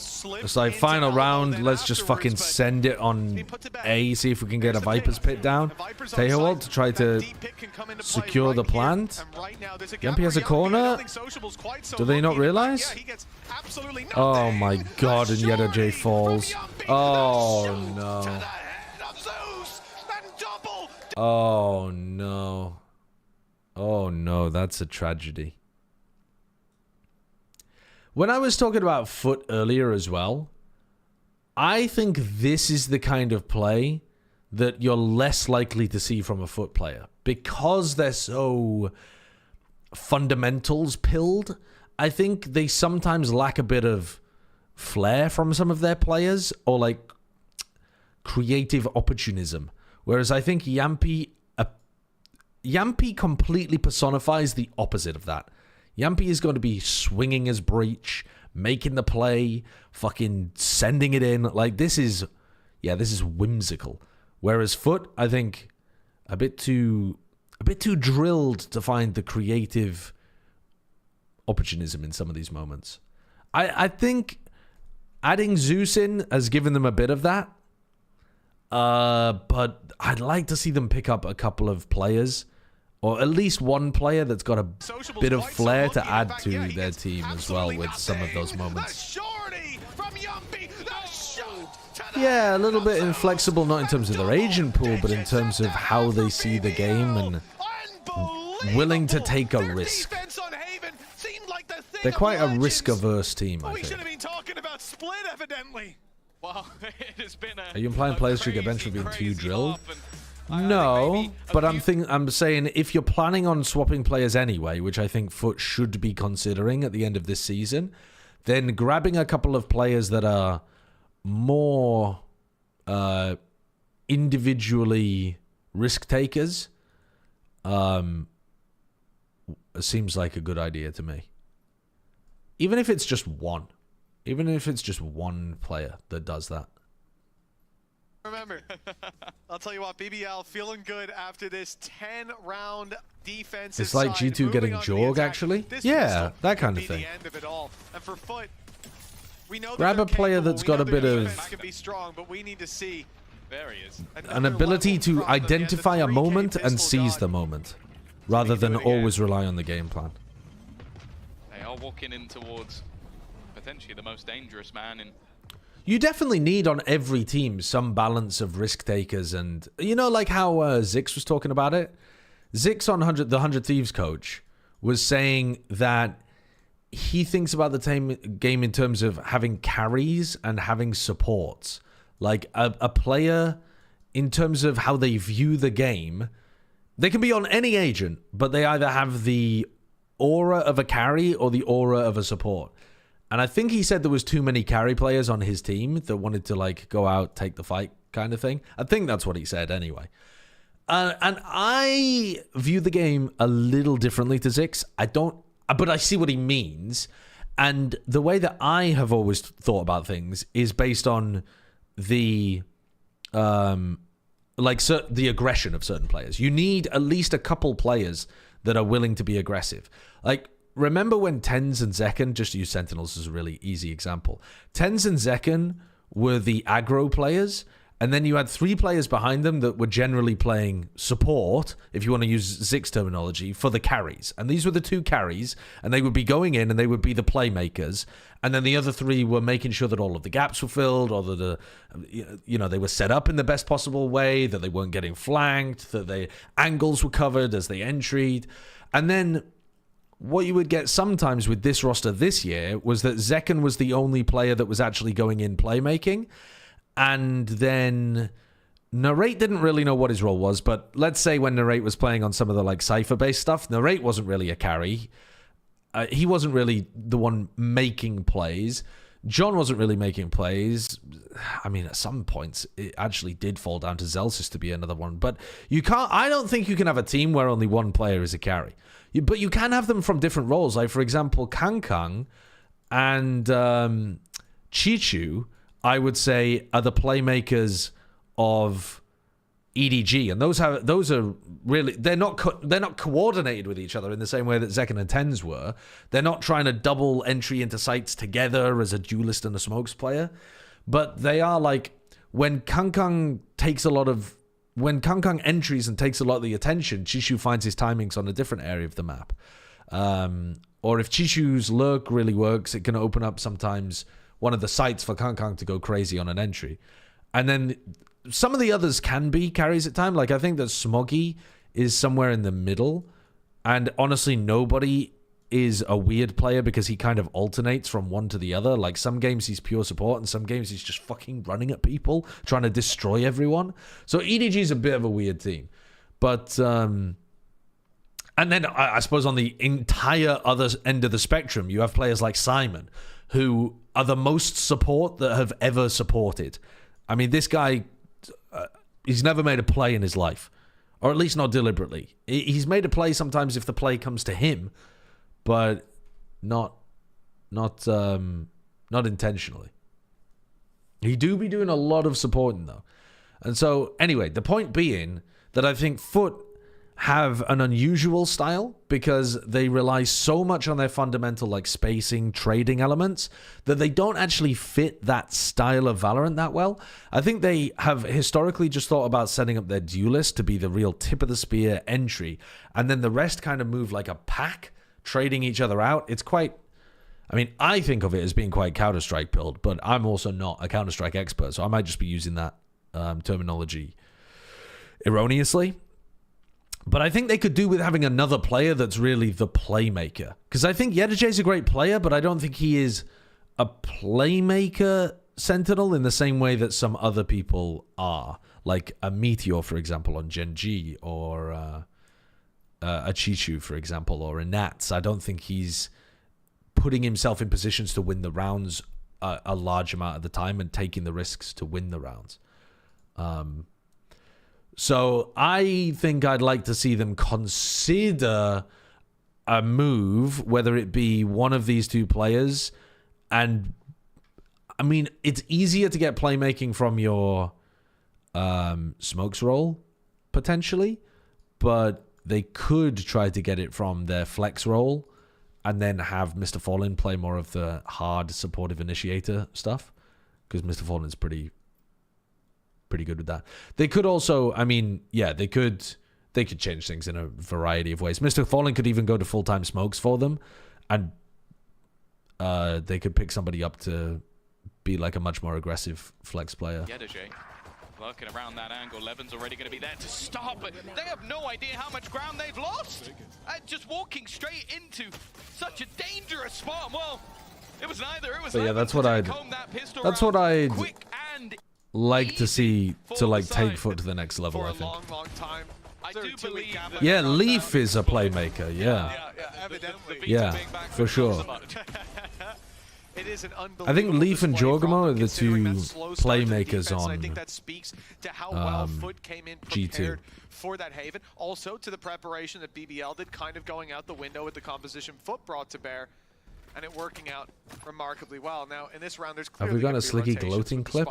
All the way down. We'll have to wait and see for Plat Chat. It is the pressure applied to B to drag this rotation around from the A site, and as they move to be heavier on that side of the map, they don't make up for it around the A site, around B aggression even. It's mid, where the pistols are waiting for this close range fight. The player we talk about that you can isolate is Magnum, and they will. Little reload into immediate swap to pistol, trying to bait Zeus into going for the push there, but couldn't land the kill. Look at the other side, everything else has its additional. Can you win with 5 carries? I don't think so, probably not, because you just don't have the balance correct.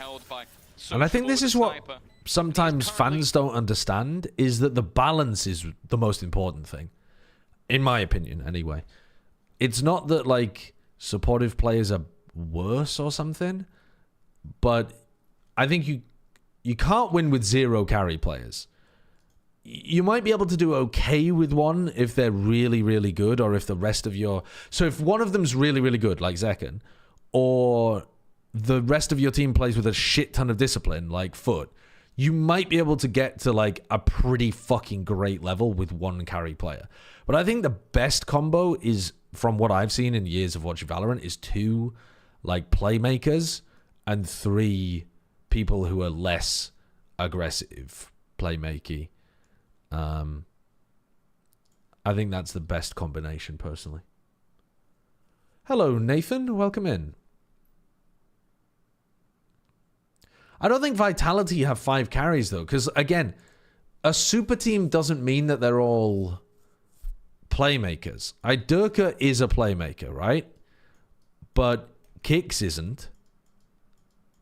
And I would say that Safe is when he plays Duelist, but otherwise he isn't. And so on this team, he's not really a playmaker. Less, I mean, Less is a bit of a strange one, to be honest. Because on Sentinel, I don't think he's the most proactive player, but he's such an incredibly good player that But again, I think he's just an incredibly good, like, secure, solid player. I don't think he's out there making the move to win you the game kind of player. But again, that's not to say that he's not incredibly good. It's just his style is not like Leaf or Nats or Chishu, where he's like, or Meteor or Alpha, yeah, when he played Sentinel. His style is more like, okay, I fucking dare you to come to me and I will destroy you. Sometimes Les has games, though, where he runs at his opponents and spanks them. I think those are memorable, though, for being less common. Like, do you remember when they 13-0'd EG? And he was just running at EG and murdering them all? Like, that was Les being a playmaker. But I don't think it happens super often. Yeah, I don't think... I wouldn't describe it as carry or support, but that's the terminology that Zix was using. Again, I would characterize it as playmaking, personally. But again, maybe that... The problem is, all of these words that you use, people tend to have a positive connotation with the proactivity and a negative connotation with passivity. But you need some motherfuckers who are not going to be running it down. So, whenever I call a team like slow or something, whenever you use stylistic descriptor words, people map their own sense of positive or negative onto those, and then they're like, oh, you're so biased. You always called EG or G2 a slow team. Like, yeah, I'm not saying they're fucking bad because they're slow. I'm saying that they are stylistically slow or stylistically more passive players or whatever. It's not saying that they're bad. 17-4. You mentioned that Haven performance versus Gentlemates. Well, he was 26-4, so still got a way. How do you classify the Heretics players?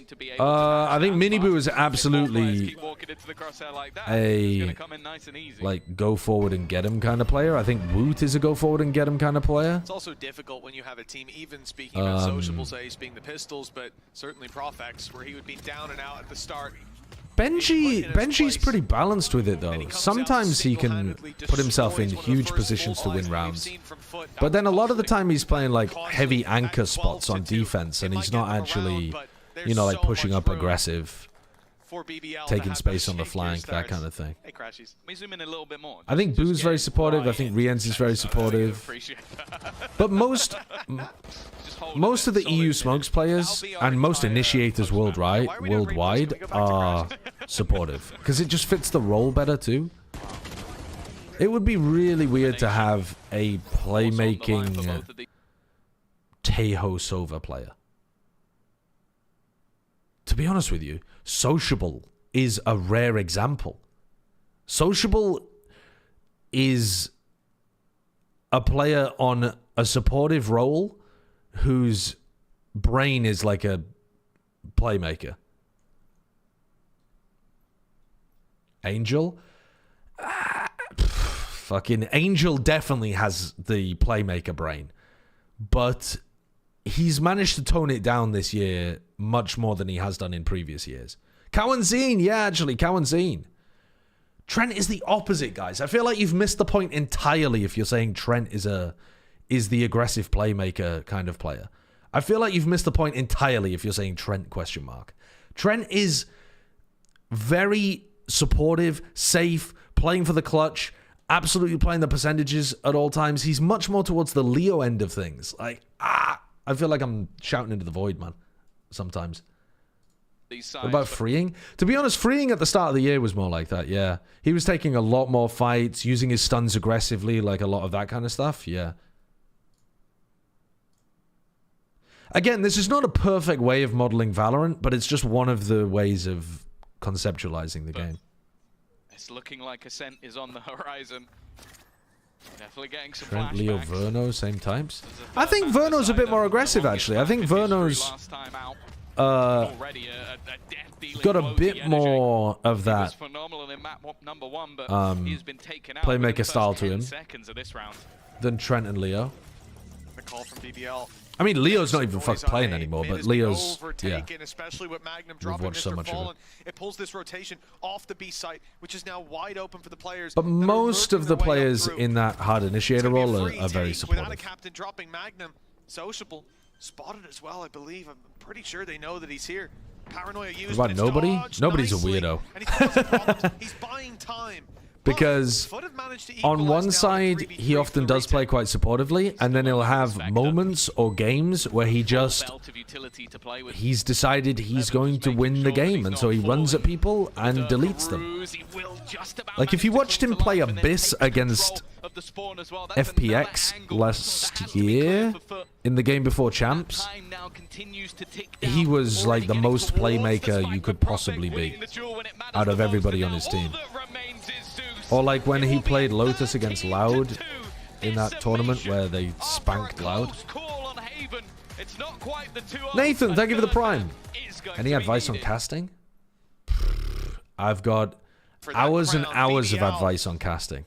But I don't know what you're bad at, so I don't know how to help you. I'd have to listen to you first. Looking to not just beat FUT in this head-to-head. Who are Fnatic's playmakers in your opinion? I think Alpha for sure can be and probably should be. But sometimes he's on a roll where he doesn't do that. And I think that ends up being a part of the... sometimes where Fnatic feel like they have an identity problem is when they put Alpha into the support role. Because I think Alpha excels when he's in a more aggressive playmaking position, whether that be as a Senti, as a Raze, as an ISO, like something like that. Boaster's obviously a very supportive player. Kayak... I mean, I think Kayak at the start of the year was not playing very well, and so he wasn't really finding his timings to go and do aggressive stuff. But he's getting into that a bit more. But he's not the most batshit opportunistic duelist out there. And then Chronicle is surprisingly down to make a play, considering his role. He's a pretty balanced player. Because he's not completely lunatic pilled, but he's not a pure supportive, like, initiator, Viper. You know, like, whatever the fuck you would call his role. The, like, flex initiator kind of glue guy. He's not completely safe and passive with it. He does have the brain to make the plays. Yeah. Anyway, I wanna lock back in on this. I feel like we've talked about this topic for quite a while, and we're getting to the point where chat is basically just saying, "Oh, what about this team? What about this team? What about this team?" So I want to lock back in on the game because I want to finish this, and then we can go and do other shit with our lives. Okay. All right. BBL have the lowest retake win rate out of all EMEA playoff teams on Ascent at 20%. That is pretty low, considering that they also have a composition with 3 initiators. It should be pretty fucking good for retake. I mean, this comp should be really good for re-clearing and retaking. For the first time, as it was when they faced earlier on this stage, but doing it twice in 1 year, not even FUT have managed that. Interesting. BBL have the lowest retake win rate of all EMEA playoff teams. They have more rounds played on this map, I reckon, than any other team in 1 series. So I'll cut them some slack there. It was an attack-sided affair when we got to overtime. We'll see if it's the same thing as we run it back again. Kiko-chan, thank you for the 16 months. Is Kiko named after a character in an anime or something, and you've named yourself after the same character, or are you just a stan for the player of Team Liquid? Did they play with 3 initiators before? Yes, this is not a new comp. They've been playing with 3 initiators all year on this map. 7-5, so it really could be the smallest of rounds that makes the difference. That's not the start they were looking for. Luckily, Profek is still here to do the damage. Levin has managed to find one with the distraction, and Yumpy trying to flash back into position. The fact is, though, they are still looking to go in this same something, direction. not the player. Seems like the play here from BBL is just playing the retake. It's from... Oh, it's from something. Sorry, I got confused there. I thought you were talking about Paper X something. The retake gets that little bit easier now, doubling up on the advantages. Spike planted. Cleared out Heaven already with the Prowler. And this is going to be their signal to group up. 4 players coming in together. Utility not quite gone because you've still got those salvos. Those salvos is nice into that corner, flushing Yedajay out into the open. Not able to tuck in anymore. He's out in the open, isolated, and I mean, that's a good retake. By BBL. Is currently the if your entry is not having a good game. That's a lot of information to work with. Going for the re-clear. Going to be sent through. That's a lot of damage, and indeed it will be a couple. I mean, this is one of the things that BBL's comp should be really, really good at. Are desperately low. Those Profek. Yeah, Profek has taken a few licks of damage, and he's the only man here. He's got some support in the side, and he's not afraid to fight. This could still be relatively costly. Can't be losing that, surely. Player, Mr. Fallen looks all for right, a bit they can more, still pick up Outlaw, Bulldog, Spectre. Weapons at least. But this is okay. Something that BBL it's not going to be the greatest buy in the bonus, but it'll be okay. Do BBL have something aggressive that they want to do? Like they're just going for a pistol. Like they consistently buy up SMGs, and I don't think we've seen. Are you playing games after this match VOD review? Yeah, I'll probably play some Valorant just before Plat Chat, just to fill the hours. In the conversions.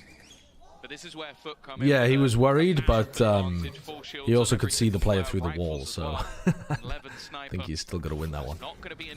A flash, a salvo. They're making it feel like a B tiles crunch, and then they're hoping that they react into A.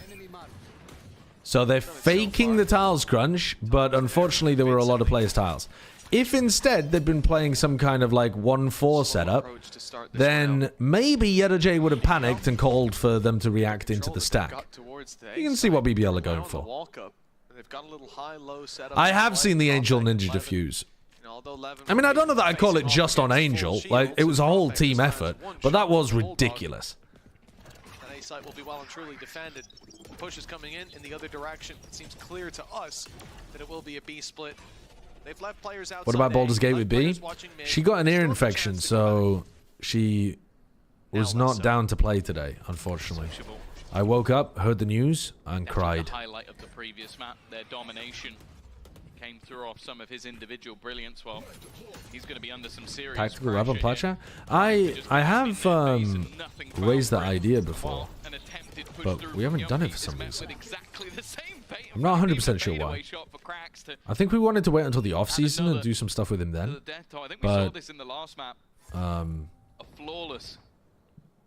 I like the idea. Although there has been a timing for Profek, there's so many players still within this site. I'll be surprised if... I mean, it is a ninja defuse. It just is. Like, what are the... Do we have to be so elitist of the term ninja defuse that, like, the other team has to not know it's happening and it has to be, like, sneaky inside a smoke or something?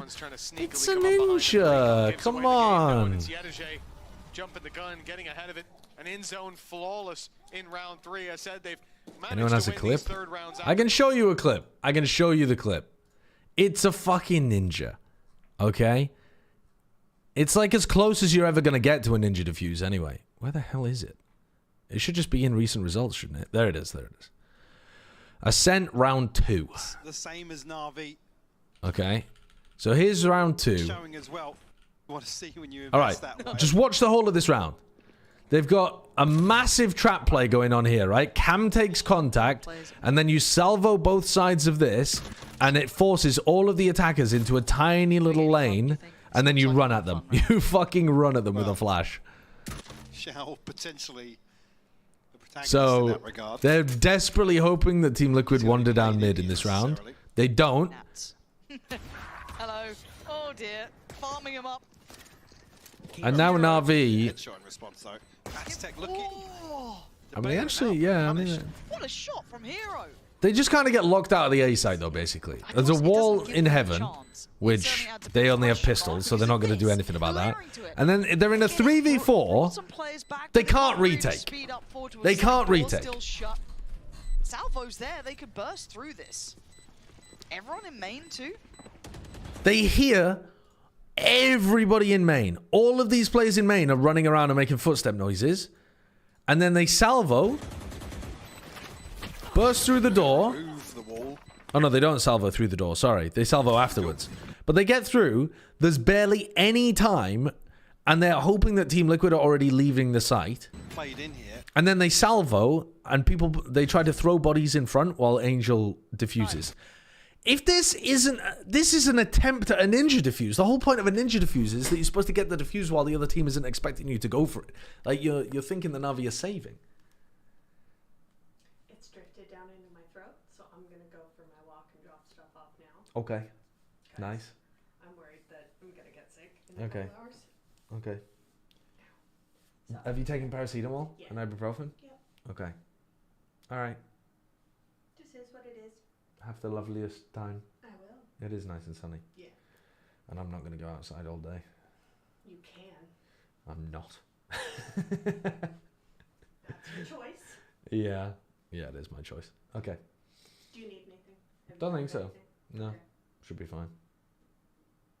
Like my outfit. Yeah, you look very cute. It's very nice. I like the white and the black. I'm going to throw on some white Birkenstocks too, because Mm. I'm really going for that, like, 90s And then going style through the allotments. allotments. Yeah. I've been wearing them everywhere. Okay, fair They're enough. comfy. All right. Love you. Love you. Leave the door open then if you're going to leave. Yeah, for kitty. Oh, I forgot. What? His hair looks like a bridge over a lagoon every time I take my headphones off. Sorry, that was a funny thing. Piggy left you a gift. He wants to add to your collection. There you go. Now you have hair. Now I have hair. Thank you, love. Thank you, baby. It's Piggy. Piggy wanted you to have a toupee. It's a bit small for a toupee, I think.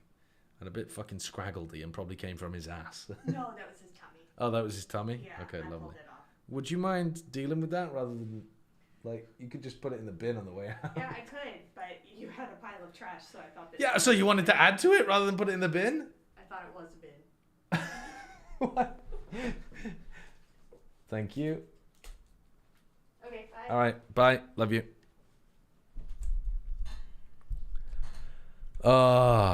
Snores, thanks for the $2 or £2, sorry. Love the haircut. Thank you. I'm glad you do. I'm glad you do. All right. Yeah. Sorry. Are you really telling me this isn't a ninja defuse? It is. It's a ninja.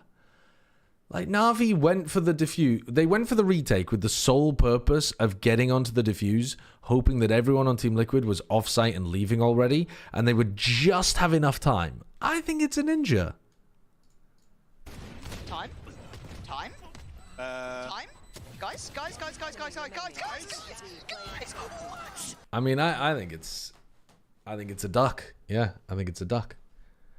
Yeah, I think if you're a Counter-Strike head and you're like, wow, I've seen better ninja diffusers before. Yeah, but in Valorant, like, pulling off a ninja diffuser is almost impossible. The diffuse takes longer, and you have post-plant util that you can just fucking send via iPad at any point. It's similar to smoking and starting to diffuse immediately. People don't call those ninja diffuses.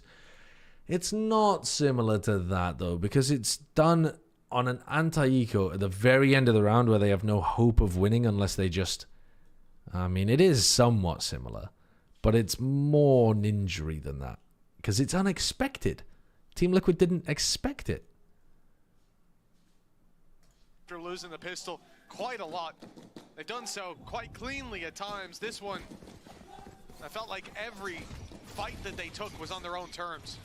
Yeah, very, very comfortable stuff, and I think at times a little bit slow of a reaction from BBL. And around where you have this many weaknesses, I'd like to see them just gamble a little bit more. But for now, this is where the proper purchase comes into play. Ultimate's not particularly close, but one away will be Mr. Farland. I felt like this has always been a map where his Sova is incredibly difficult. That is not where that teleport was supposed to go from Zeus. Individually, which I was supposed to land in close mid. That's always a good sign. Yumpy has to be careful, almost losing his life, and well, Magnum's position is very much known. Hasn't been cleared just yet, though. Oh, I mean, Magnum does well, even getting one out of that. No way to fall back cleanly in the cloudburst, just a little late in landing. So he will be traded out at the very least. Yumpy threw this nade through. He gets aggressive. The push I've already watched Liquid versus Na'Vi. I actually watched Liquid versus Na'Vi properly. I did a VOD review of it last night before I went to bed. After the Pokemon stream. A site being watched by Profek. He's under a little bit of pressure. So I'm not going to watch that again today. Be a gaff. Sociable peeks it here and there, and with Yedajay down, what are sending it in his direction. This is a spot where I'd like to see Profek fall off the site rather than hard anchor, because the cavalry is so far away. More of a survival effort, maybe in the hope that somebody will be able to get there in time. Maybe Sociable can help him. Created a little pocket of space for himself. This I mean, I like the smoke, but aren't FUT gonna push him? Did they think he left? They must have done. He's actually done enough there. He's bought enough time. They haven't been able to plant. Oh, Sociable got killed. How? Yeah, I mean, Mr. Fallen's lost. Dude, if Mr. Fallen had won that round because Sociable whiffed in the A main fight, that would have been a brutal. Why did they take so long to deal with Profek? I've got to assume that they thought he teleported out of the site when they heard the TP. Two personalities. Nice, good job. I love Magnum. I genuinely think I could just sit and listen to his... They're doing the Yoru teleport into this corner instead of this corner. Which seems a bit worse to me, to do an M1 smoke. They're doing M1 and TP in here instead of M2, TP here. Because this setup that people normally do with the Yoru clears close mid. Because you like combo it with a recon, flash, something like that, and then either fake or real teleport. And then you're in a good position to start scaling mid if you wanted to. After the smoke, your own smoke dissipates. Whereas this teleport, what does it even do? I mean, I guess it lets you face cat from a different direction, but you could basically just do that from here, from tiles. Comms all day and I'd have a great time. It's just a bit, seems a bit odd. I'm wondering whether Zeus is missing the gate crash. Beautiful flash. And a captain now being pressured. A second flash through. And well, Zana captain to win the battle versus the young duelist there again. After getting an opener, going to immediately react off. So they're running an A split. Again, trying to hard anchor rather than retake. Nice flash by Zeus. Profek though still good haunt. This smoke, we saw a similar and Yedajay's found space, so now they're going to be running a retake over towards B. With they will have a haunt. They can wait for it. They have stun, seize. They'll have a smoke, haunt, salvos as well. All of these signature abilities will come back at some point. Yeah, they've got 10 seconds on salvo, maybe like 15 seconds on haunt. Against the Teo, it's much more difficult to play that. What does M1, M2 smoke, etc. mean? This is mid 1. This is mid 2. This is mid 3. It's just a way of describing where you would want to throw smokes on Ascent. Because this smoke is good if you want to go like cross middle into Catwalk, for example, or take some mid control and A split from Catwalk, you know, something like that. This smoke is good if you're just trying to clear a player out of close mid, and then as part of your default, and then kind of figure out what you want to do afterwards, but it's probably the least used of the smokes. And then this smoke is good if you're trying to B split or actually, you know, break a vice wall, clear a trap, clear market completely, like something like that. So just coming to your smokes player, like which smoke you want. It's easier than saying like, I want the smoke to clear close mid, or like I want the smoke all the way at the back. I want the smoke to cross mid. You know what I mean? It's easier to just say M1, M2, M3. identify It's all just those shorthand, crossfires yeah. because it can be so easily Nothing cleared complicated. by all of that utility information attempted to be found by Prophet, but they still have to clear that backline. The dart does well, but more importantly, it gives the space to Anna Captain.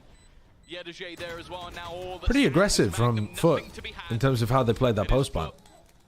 With again a quick response in the call. Yeah, M2's nice for inserting somebody. Yeah. And they're right back within distance again. I'm seeing that back and forth. I just say already. pizza, CT, and bottom mid with my team. Deja vu's kicking Yeah, in.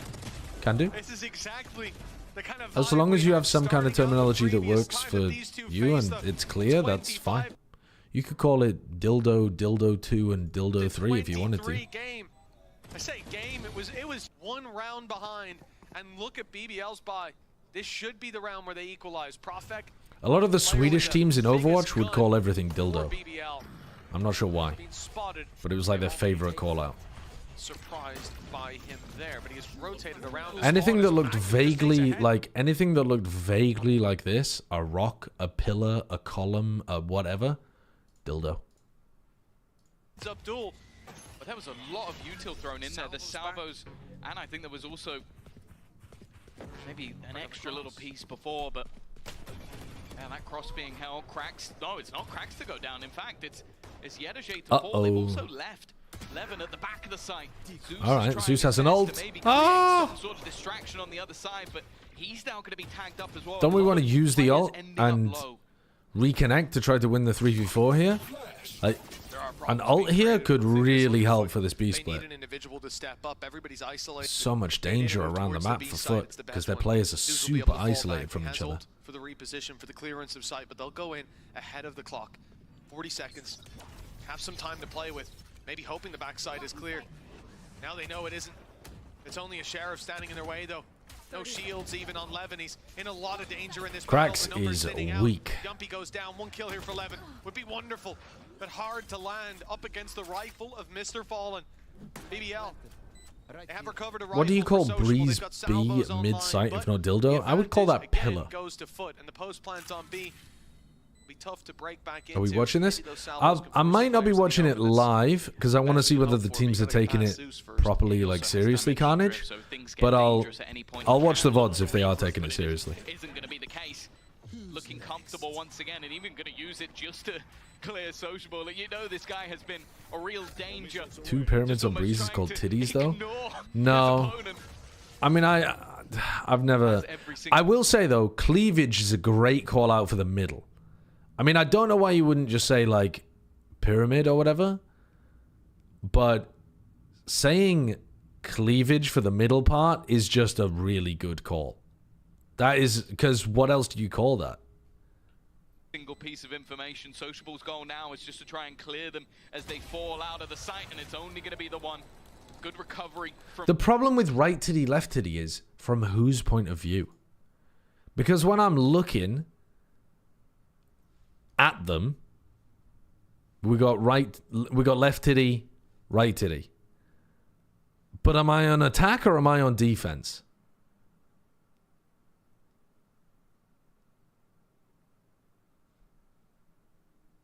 Now, one of the titties has a crab on it and one of the titties has a shrimp on it.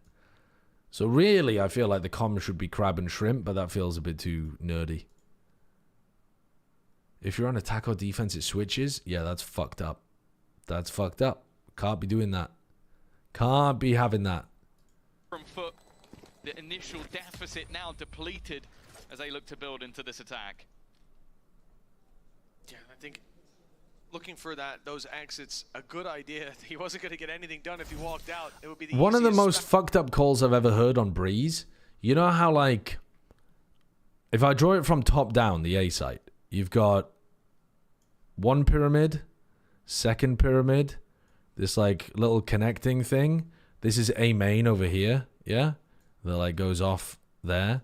And then you've got, like, bricks is over here and that kind of thing, right? And then double doors is over there. Yeah, you're picking up what I'm putting down. And then you've got a railing here, yeah? This railing, I'm playing with Mimi, and because she's been playing with some Game Changers players, she's been calling this Tony Hawk. Calling the railing Tony Hawk is the world's worst call-out. It's just terrible. Like, just call it railing, rail, fence, anything, bro. Anything. Don't call it two separate words that don't... Like, the fact that it's Tony Hawk, it's so long and convoluted. They're Tony Hawk! They're Tony Hawk! I don't know. It just doesn't register. It's so bad. It's so bad. It's creative and a nice reference. But that's not the point. The point is for clarity. I do like cleavage. Because I also don't have a better word for it. And I think it perfectly describes. It's like, it's visual, it's descriptive, and it's clear, concise communication. Don't we all? Yeah. Bam of these players' lives.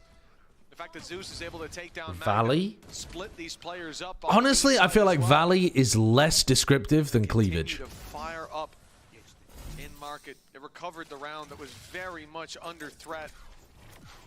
And it was great target selection as well. The fact they moved towards B, the players waiting for them there. Yeah, this is for Breeze, classic, yeah. And a Sheriff, no shields. A very different game. A very different one. Zeus is doing that same teleport again, so it's got to be deliberate. It may be about to see action. I just don't get it. What the hell is the point in that fake teleport? But the spike, it is shifting towards this side of the map, right into Levin's waiting. Is it because he was doing the other one and it was getting broken or something? They've had some trouble around that. Flash, Paranoia, pretty good for doing some level of B split. Yampy gets killed over towards A with a shock dart. Must have done a lot of damage to him beforehand, I think. Really late from Profek into a very committed angle. Don't think that was the right way of playing that from Profek. If he played more around switch kind of area, then he might have been able to fight it. I'd like to see them, I mean maybe not in this round because they have the operator, but I'd like to see BBL play a little bit for retake more. They're getting into such committed positions on defense. Do you think it's a setup for an audio bait to TP into mid and lurk 5 rounds from now? But even if it was, why not do the close mid one? Still doesn't explain the position of it. They found a pick. Ult's going to be committed. They're going for this, even with Levin so far away. In Siege, people call the under staircase Harry Potter. I like that though. I fuck with that. And the ult will be lost in the end. That looked like conflicting ideas. Two different calls. Why do I like Harry Potter but I don't like Tony Hawk? Yeah, I think that was Magnum purely doing I don't think it's the same thing. Let me see if I can describe why I don't think it's the same thing. If you say Harry Potter fast, you say Harry Potter, Harry Potter, Harry Potter, it's still legible. Like you understand what they're coming. If you say Tony Hawk, Tony Hawk, Tony Hawk, it just, to me, it's becoming noise. It's not becoming a word. Maybe it's something to do with the word Tony. But like saying Tony Hawk, the Tony Hawk, I don't know, something about it. Maybe it doesn't have enough hard consonants in it. If his name was Harry Hawk, no, that would be worse, honestly. If his name was, I don't know. I just think the word this Tony, the name Tony Hawk does not work. It's hard to say quickly and yet coherently, and I don't know why.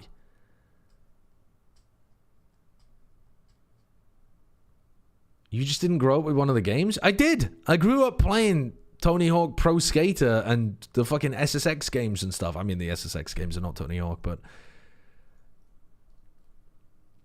I just think Tony Hawk. Like, it's so easy for those sounds to be doesn't sound like Tony Hawk anymore.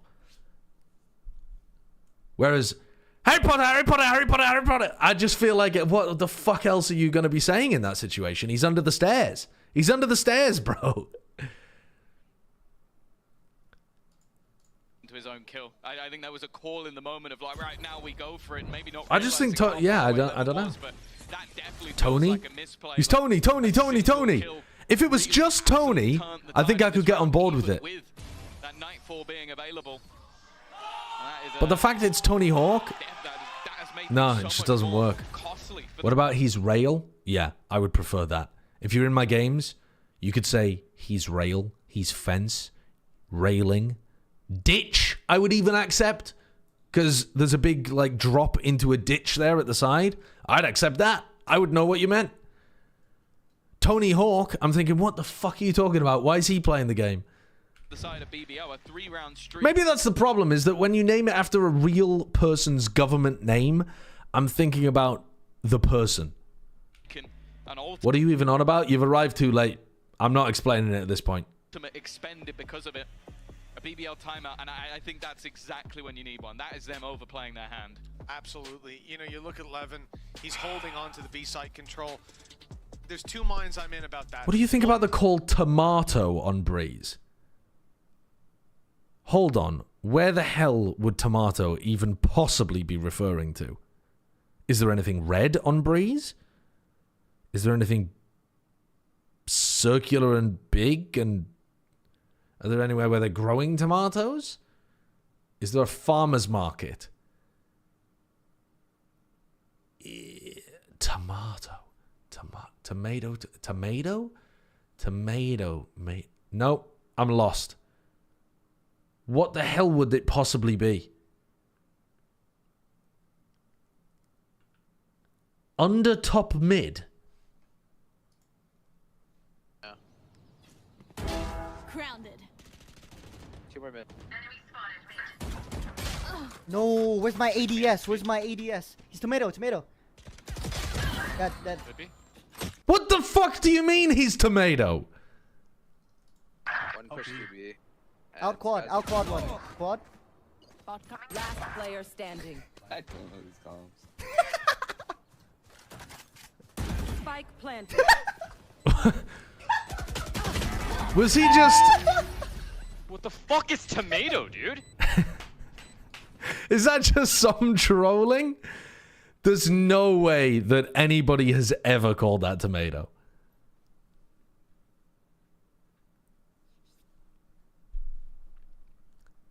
This is why NRG lost. They were coming tomato. The monkey call out for Winston is by far the best call out in a game. Hearing pros yell monkey at each other for 30 seconds at a time. But again, monkey is easier to say fast and coherently than Winston. Winston. It doesn't flow easily. But monkey is so easy to say quickly. Some sounds just... I'm not a linguist, so I can't tell you why. I don't know why certain phonemes flow from the tongue more easily than others. Maybe it's the st and st sound in the middle that's kind of like difficult to wrap yourself around when you're going quickly. But monkey is so easy to say quickly. And I think it's the same thing for Harry Potter versus Tony Hawk. Tony Hawk is the Winston of callouts. It's not impossible, but why the fuck are you doing it? Just use something better.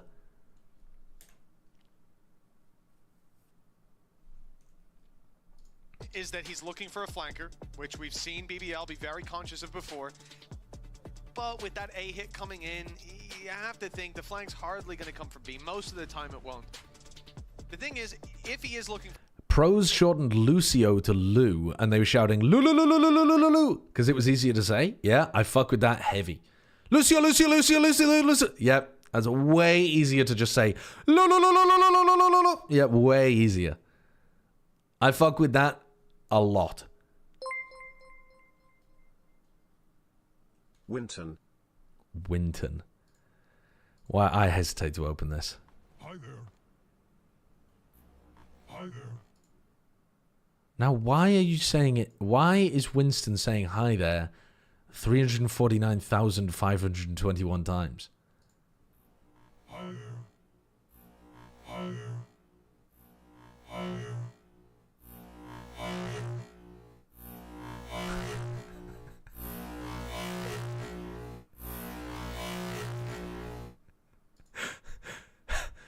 Why, by the way, all of the... Right, I'm using a brand new browser for this, right? This is not my normal browser. I'm not signed in. This is a browser that only opens through OBS. So all of the cookie data is only links that I've opened from chat. And I just want to point out that it thinks I have ADHD. ADHD relief music, studying music for better concentration. I just want to point out that the links that you have sent me, that's the only data that it has access to. Those links have caused the YouTube algorithm to think that I have ADHD. Now, maybe pause and reflect for a moment on what that says about the content that you're giving me.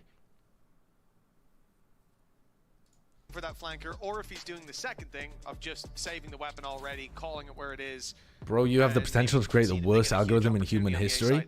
Next time somebody sends me, I mean, I'm not going to say that now, but like tomorrow, when somebody sends me a YouTube link, I'm just going to click the homepage and see what it recommends. It came in, but on the other side of the map, it came in on short. The more normal place, I suppose, for players to come up behind you.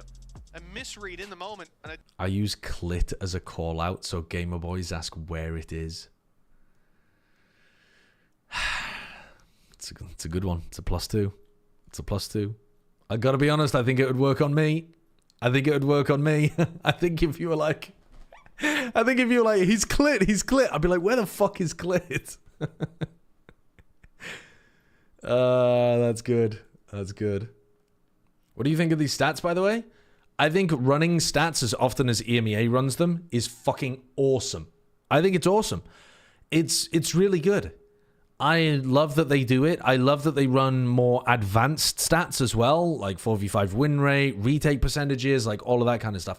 I think getting these kind of stats in front of the viewers on a regular basis, I don't think the casters always have to talk about it. I think you only have to talk about it if it's relevant. But getting the stats in front of people gets them more used to it as well, and it increases their like awareness of what averages are and stuff. I think it's good. I think it's good. But I am stats pilled. I'm fucking stats pilled as heck. I am fucking stats pilled as heck. I hate when people use fake things like that as callouts. Right. I've got some bad news for you, Mikey. I mean, that is a terrible 5v4 win rate. The average is going to be somewhere around 80%. I think that will be Powell's opportunity to call that pause and tell the guys, listen, we're overplaying our hand there. We committed too much. We lost the up. I hate that we don't see the sample size for these stats. Yeah, I mean, if they're around... You can just assume in Valorant that it's low sample sizes most of the time. Because stats like that are only relevant on a meta-by-meta basis, really. Because BBL might be shit at retakes with this comp, but as soon as they change their comp in another meta, they're going to play the map differently, and so the previous stats are not actually relevant. Like, so you've got to change your samples regularly, and that means you are working with small sample sizes. But I think it would be nice if they said like 67%, and then in brackets they said like 9 out of 14 or something. But yeah, I think that's a nice to have, not a must have, I suppose. I would just say as long as the person gathering the stats doesn't use shitty stats with tiny sample sizes. Even when some of those disadvantages come through, they've been able to turn. But yeah, most of the time you are going to be working with pretty small. Oh yeah, that's doing quite well. That is not the observers, chat. The zoom-ins, that's Mitch. Sorry, that's not Mitch. Most of the time it's Tombiz. If you got a problem with the zoom circle, you gotta talk to Tombiz about that. It's not the observers. Prophet here is just the bait. The goal is to sell the idea that the player in this corner has already been cleared. It's definitely an unorthodox position to see a the next ones have not got any better. Well, that's probably the round over. Then again, I mean, they did get cracks, so hasn't really helped them out much, and that quick trade means it's all for naught. It's not always Tombiz as well. I don't mean to throw him under the bus, but it is him a lot. What's left in the hands of BBL, that advantage be so valuable. Fake teleport. And FUT again switching directions. They've done this a number of times. Sociable is not falling for it. I like the zooms. You're a hater. Do you really? You like the zooms? The weaponry just doesn't match Next time there's a zoom, I'm gonna pause and I'm gonna ask you why the hell you like it. Been good so far in this series, most of the time they block other important things on the minimap.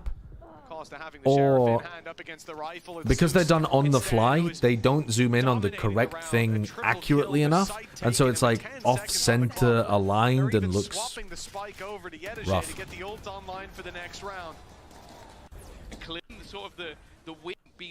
I don't watch the minimap, so it draws my attention to it. Yeah, but so would just circling something, and then it wouldn't block the rest of the minimap. To utilize all that extra I'm not saying that drawing on the screen is bad. I'm just saying the zoom circle is bad. to get themselves in the right place at the right time. Production encourages to use the telestrator. Cairo, I will fight them. To make a change. BBL defensively. Perhaps looking for aggression out on mid, but it might be too little too late. I think you're just overthinking it. I think you're underthinking it. Already made enough shot, and Zeus correct. He's given a lot of time to find his spray onto his mark. Yumpy's head. Would you win the fight, though? No. I would lose the fight, but I would die valiantly for the cause. I would get put into a fucking chokehold by the EMEA producers, and they'd ragdoll my limp corpse all around Berlin. But at least I'd die for what I loved. He's picked himself up a double. We saw him with a slow start over on split, but once he managed to hit a few shots, well, it was an ace that came. I'm gonna skip this 2v4. I don't believe in them. The push going to be the timeout. In positions. Okay, what they got? They got a lockdown that they can't use because of Sociable's ult. And BBL is still playing this pretty aggro. Bro, what the fuck is that doing? I don't get it. Idea of where that aggression needs to come through. We see A jump spots. There'll be late round Prophet control towards that position as A main is locked down. Yumpy again looks for that short control.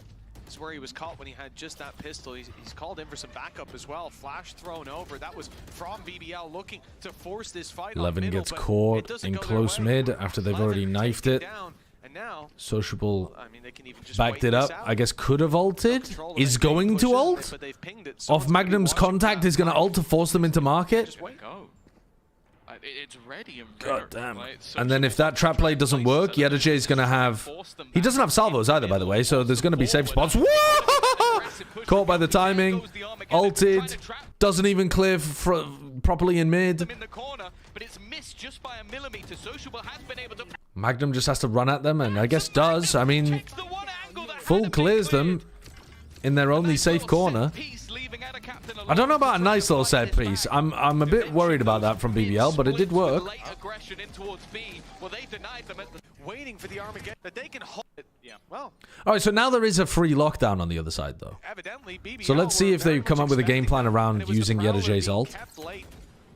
BBL are fighting pretty aggro in these rounds. They are looking to try to crunch him in mid. Challenge into middle, but there hasn't been a whole lot of success in those individual fights. Flashing into mid for Levin to peek, but then not peeking. So Yampy now has no flashes after the first 30 seconds of the round. Doesn't seem great, but they do have a lot of util with their comp. He's used the nade already as well, just to try to block out A main. Pretty early. Paranoia is good. Do they have another thing to work with, or are they abandoning Levin? This lockdown doesn't really have a counter, but they're going to try to fight it. They go 1 for 2. Should be around for... No way. Okay, they're still getting the pivot over to B, but it's now a 3v3. Nice try. Nice try by Profek. Dude, this is a fucking slugfest between these two teams. They are... I mean, BBL are playing so aggressively on defense.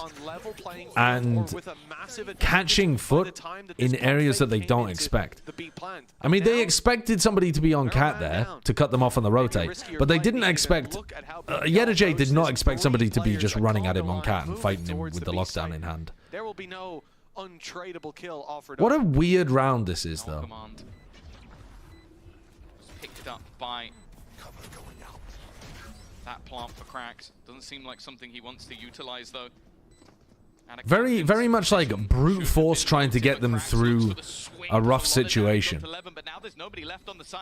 They've gone off-site completely here, both of them. And don't really anticipate that timing. Still, 5 rounds on the attack side for FUT, and they have a KO ult to be able to work with. You have Yoru ult too. I mean, I'd expect this to be a fast hit, to be honest. They're going to try to go for a B split, maybe? Knife, broken. Nightfall early as well? Dude, BBL are playing so aggro on defense. They're not actually doing anything with that, though. And now here comes the ult from Cracks. Zeus has somewhat trapped Magnum, but he still manages to get a kill on sight.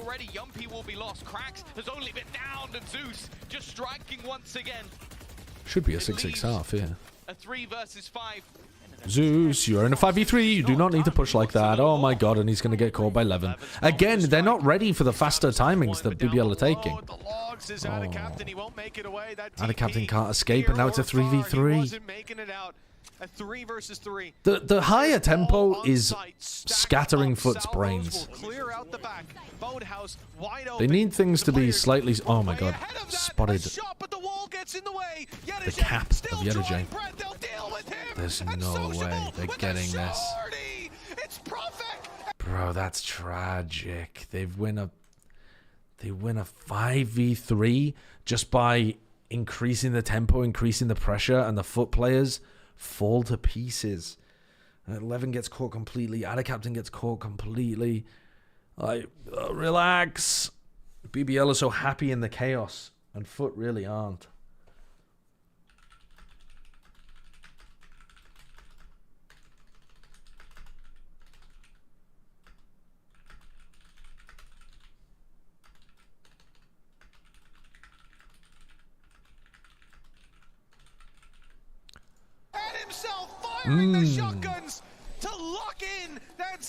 Yeah, I've really been enjoying your cast, by the way, Cairo. We've been talking about it when you guys have been on, but it's been very enjoyable to listen to. I'm glad that they got you in to do some EMEA stuff.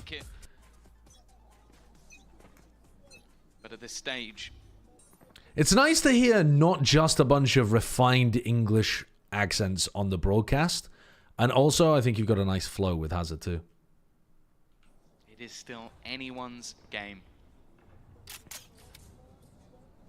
Got to look at that first half. A lot of problems for BBL. Yeah, Cairo is the Scottish play-by-play. On the defensive side, the push and pull was their downfall. Maybe the Sentinel was a problem for FUT. That won't be an issue. They were able to stack up one side of the map, and Sentinel is here as well. They've got numbers, boots on the ground, and the spike in the same position. It's down in the open. This round, it's not looking likely to fall to BBL. This could be FUT's way to equalize early on. But Tom, last time they faced, it was the pistol, it was the follow-up on defense. I mean, there's no way they're winning a 2v4, right? The drone is kind of cool because it's pulling eyes away from Magnum, but Cracks is thinking about it.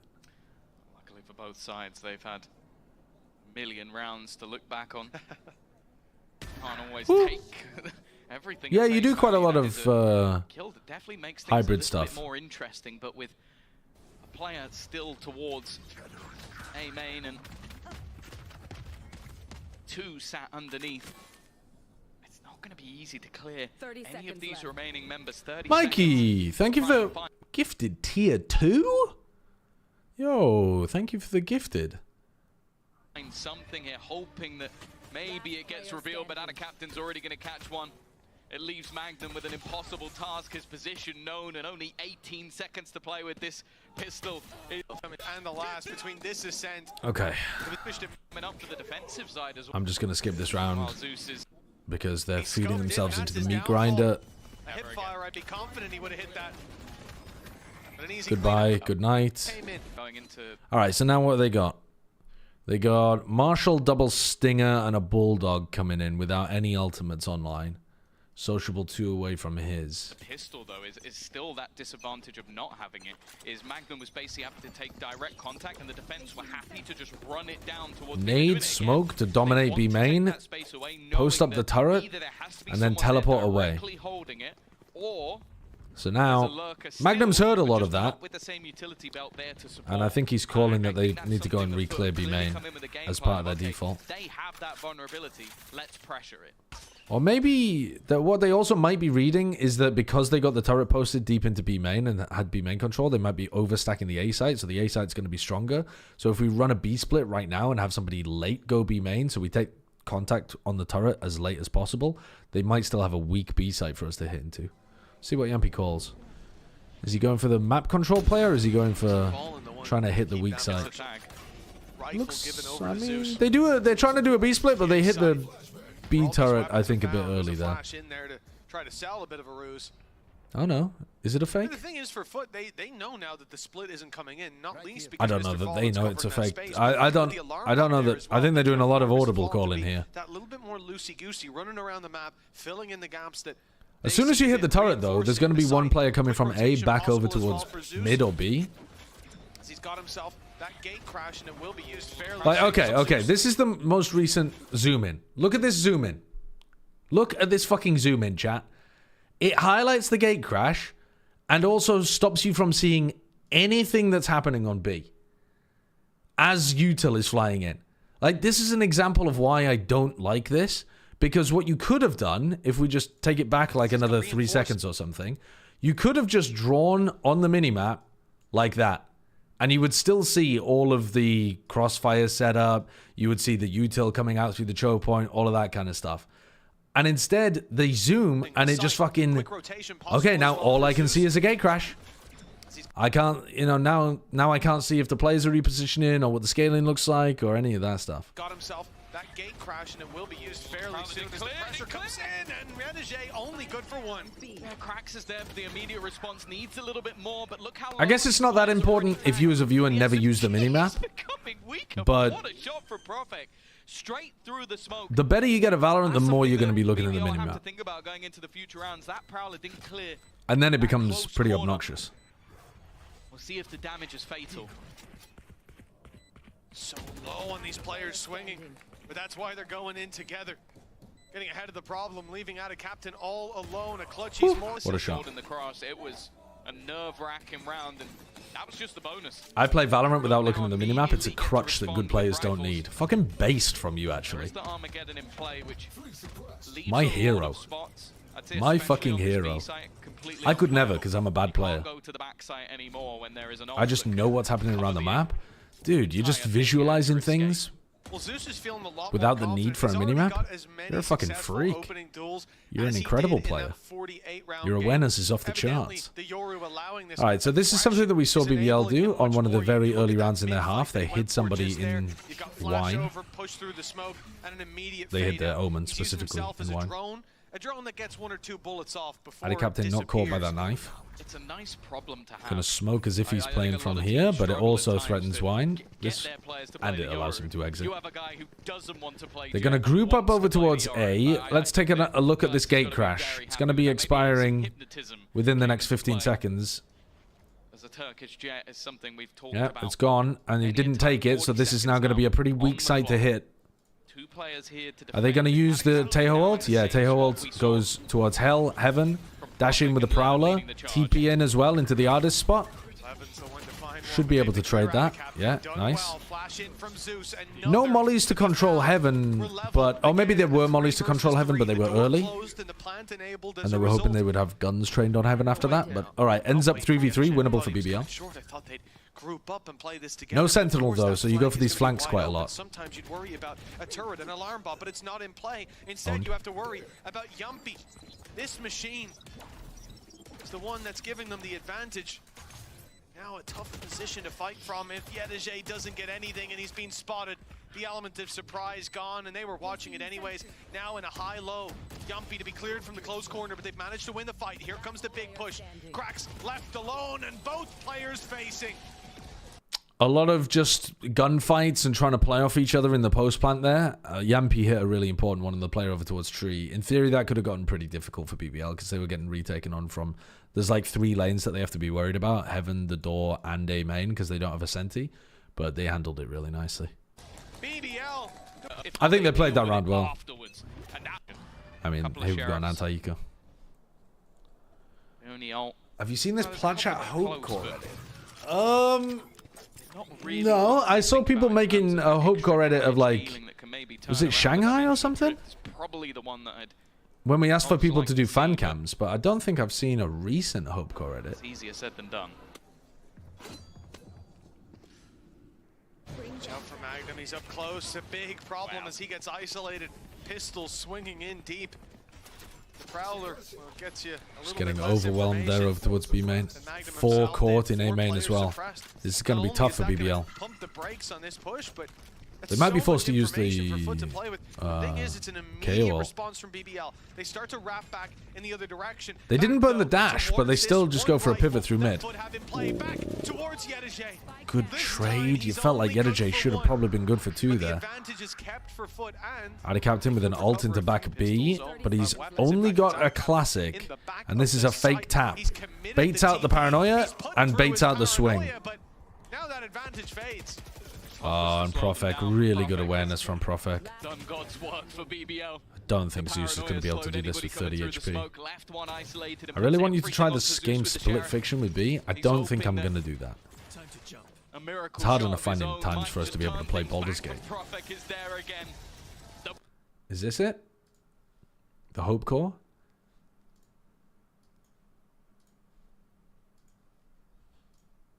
Dude, there's no way we're locking an RQ at 9th, man. There's just no way. You wanted them at 6th. Every time you've had them up, Chopra, they've not really performed to the level that you've wanted them to. So, yes, why should I ever believe you again, you snake in the Garden of Eden? But are they making progress? You can't look at the trees, Sideshow. You gotta look at the woods, right? Are we slowly getting out of the forest? I'm not sure. I really don't know whether we are. Like, are you trying to sell me that we are, that we're making constant progress from last year? Yeah, I would say so. Okay, Chopra, you're going to get a lot of good opportunities to talk about RRQ, in my opinion. Because, listen, even though RRQ ended up losing this game, I actually felt much better about RRQ and worse about Gen G at the end of it, despite the fact that the score was the other way around. It's just, you know why this hurts? Because I feel like they should have won last year at kickoff too, but back then nobody believed me. And now everyone's like, oh, we agree, they should have won, but they did it. And it's just like... RRQ in 3rd, Gen G in 4th, T1 in 5th, Paper X in 6th. Got my move in there. Gen G 6? Their fracture looked appalling, and I don't trust their Haven. You're putting Gen G 6 and RRQ 3rd? Yep. And Gen G beat RRQ? Yep. Don't ask. I mean... Was this right after kickoff? Bro, I can't even remember how these teams were playing after kickoff, but... So what, we had DRX were winning, and then we had T1 coming out afterwards as well, and now we've got RRQ winning with Gen G in 2nd, and then Paper X 3rd. Like, there is no power ranking you could do at the beginning of the year that would have encapsulated both kickoff and stage 1. There's no power ranking you could have possibly done that wouldn't look stupid at one point in the first 5 months of this year in Pacific. There's no way. Yeah, and T1 won Bangkok whilst looking bad, or like not that good, in Pacific. And then kind of bombing out in stage 1 playoffs. There's no way of power ranking. Power ranking is a fool's errand. Where is it? Where is the command that perfectly expresses this? Tier lists are the cardinal sin against complex thought. Where is that command? No, not exclamation mark cock. For God's sake, Lou. Control yourself. Control yourself. Where is it? What is the name of the command? It's in here somewhere. Chat, we've got to find it. Exclamation mark tier lists or Val? There it is. Val rankings. New Donna found it. The Smaguli. Long may he reign. We should have all listened to the Smaguli. Is the Smaguli still around, putting out wisdom like this? Tier lists are the cardinal sin against complex thought. What a fucking genius. He was before his time.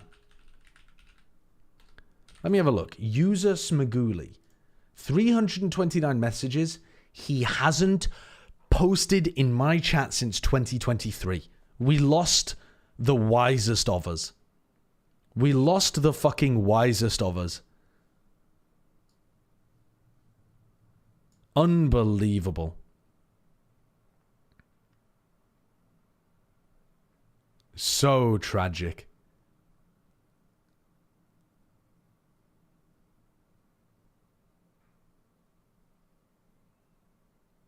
So tragic.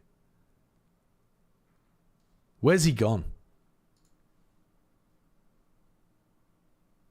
He's a smart man. Why would he be here? Yeah, dunno. Dunno.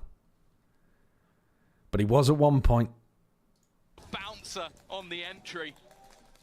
As they will now hit double digits on this. Yeah, Plat Chat is today. It's in 1 hour 20. This is where we 1 hour almost 15. need to see a Something like response that. from FUT, or they are heading out of the tournament. You talk about that response, the exact same thing is felt by FUT. They're calling a timeout here and now. It's not that big of a commitment from What are we talking about? The smartest person in the entirety of...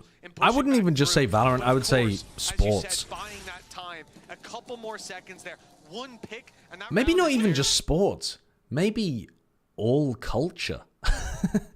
Tier lists are used for so many things. They're not just sports related. And I agree. The cardinal sin against complex thought. Maybe the wisest man we've had since Socrates himself. Players are flashing out of the smoke, seizing spawn control, and the happiest man to The win Hemlock that just put him in a Diego. coma for a few thousand years. And he's back to spit his wisdom. Having a great time on Coming into round Why is 18. Plat Chat on Tuesdays now? Multis It's online on both flexible sides. between Monday and Tuesday, depending on which day is best for our scheduling. For Yumpy. Perhaps that denial for cracks with both. All right, Nomad so Man's pretty online. classic take of mid, 30 on the recon, clock, and already knife for BBL market, on the way, and they are through up on a middle. B split. Fowler leading the way. No Ultimate anti-KO ult activated setup here for by Yumpy, Yedajay. taking down all of this utility on the B side, stopping them. Cracks Having any sort was of not ready flashes or either to go for initiation. They a have to counter just swing KO try ult. into angles.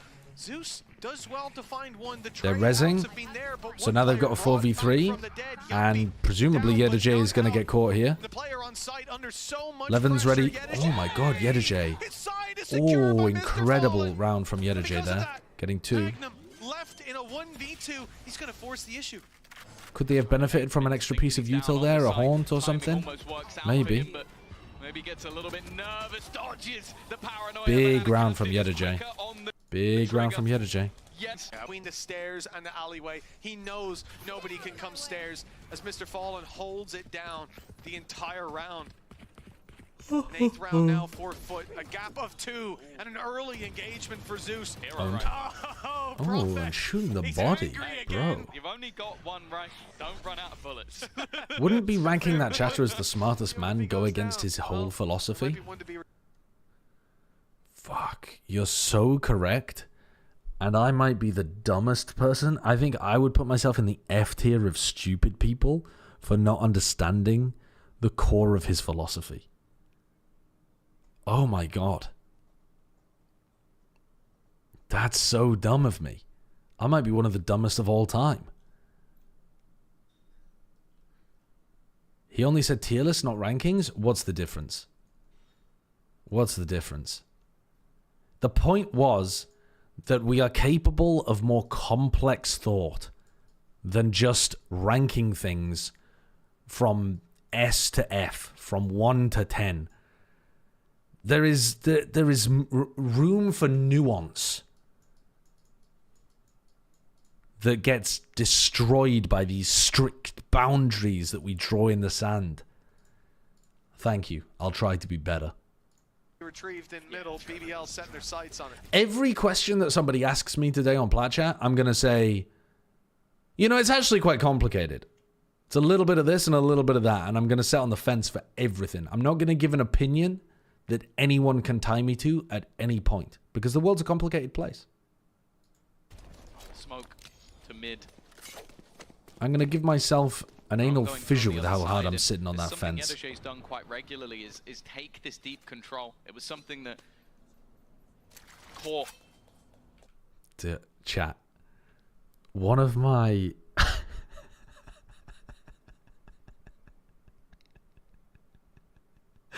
I don't think I can tell you this story. I think it's too bad for the person it's about.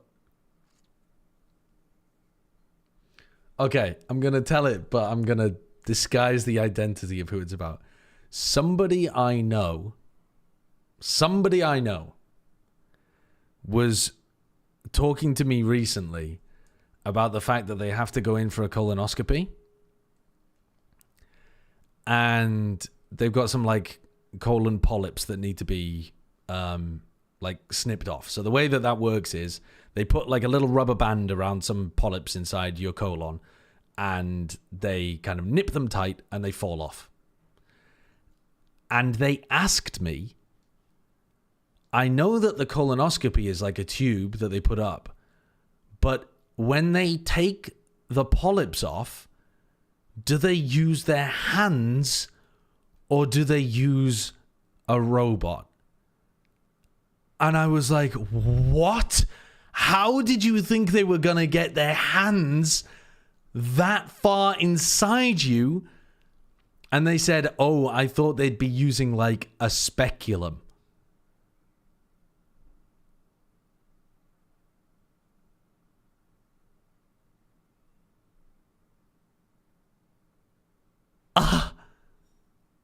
It's unbelievable. The idea that they consented to this minor surgery whilst thinking that the doctors were going to put 1 or 2 arms inside of them using a speculum to gape their asshole open in order to tie off some polyps. Now that sent me for fucking 6. It was unbelievable.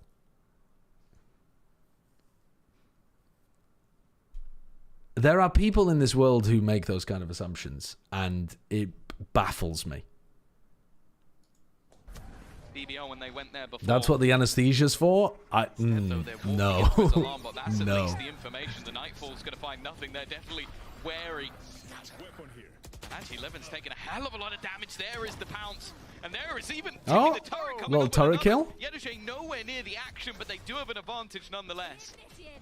That one knocked me out the park. Only further cements that. I couldn't believe what I was hearing. Look at the flank up though from I thought Ginger was tree root when we were in the studio last week. Okay, but that's not that fucked up, Cairo, because like Ginger is a root. It kind of is tree root. It just depends what tree you're talking about. It's a ginger plant. I mean, if you just thought it was a random tree's root, like if you thought every tree had ginger as the root, yeah, that's daft. But you're not that far away from the truth. It's just a specific type of, like, it's not really a tree, is it? It's like a small shrub. But it's not far away to be talking about the fact that it's a tree root. Taking that gap. I didn't realize it was ginger. I just saw a root and I was like, oh, why is there a tree root at the tea making station? Okay. Well, that strikes me as less ignorance and more a lack of experience with the wider world, because there's a lot of different types of bark and tree that might be in there. I mean, even if it wasn't ginger. Have you ever seen cinnamon? Cinnamon is literally just bark off a tree. I mean, what else? There's like also, what's the other one that people chew on? That's very stringy twig of a tree. Well, yeah, there is sarsaparilla, but that's not what I was thinking of. A licorice root. Licorice. People sometimes just chew on that. Their 4v5 right now, because it's been a couple of rounds where we've seen somebody get caught, but the reaction. Ginger is not a root. I checked. You made me doubt myself. Ginger is not a root. The stuff that you eat is not the root of the ginger tree, right? Oh, well, not a tree, but the plant. The underground stem of the flowering plant. Oh, so it's not the root, it's the bottom of the stem. But it's underground. Wait, what? Okay, wait, maybe I'm a fucking idiot. Hold the phone here. Ginger is a flowering plant whose rhizome, ginger root, or ginger, I mean, it's literally called fucking ginger root, is widely used as a spice. It's a herbaceous perennial that grows about 1 meter tall. Okay. But then the actual spice itself is being taken from...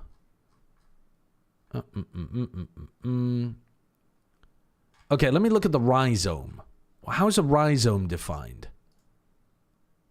In botany and dendrology, a rhizome is a modified subterranean plant stem that sends out roots and shoots from its nodes.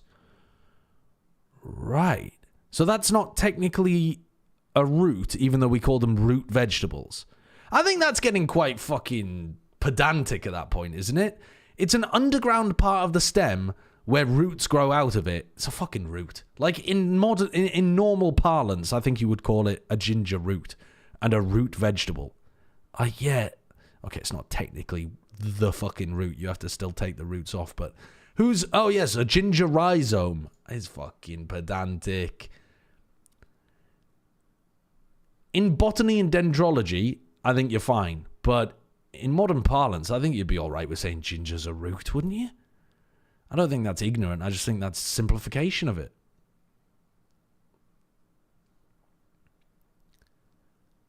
It's giving, yeah, it's giving tomato is a fruit vibes.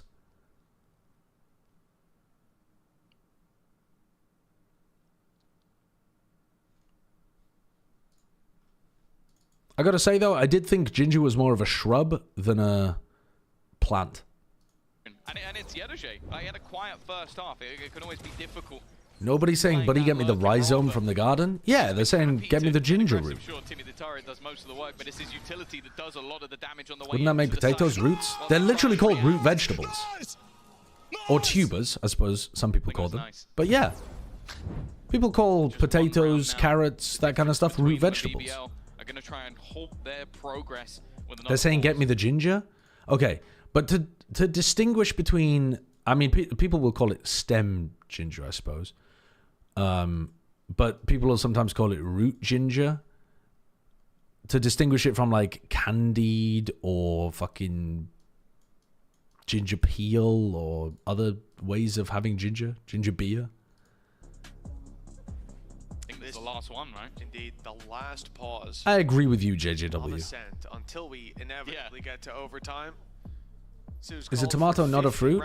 It is, technically, but also, you're not putting it in a fucking fruit salad, are you? If someone walked into your house and goes, God, I'm starving at the moment, actually. Have you got, like, a fruit that I could eat? Like, what kind of fruit have you got in the house? And you're like, oh, I've got tomatoes.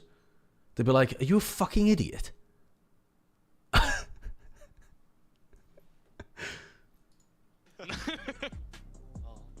Calm on the side of BBL in that coaching booth, pal. Speaking at a slower pace than normal.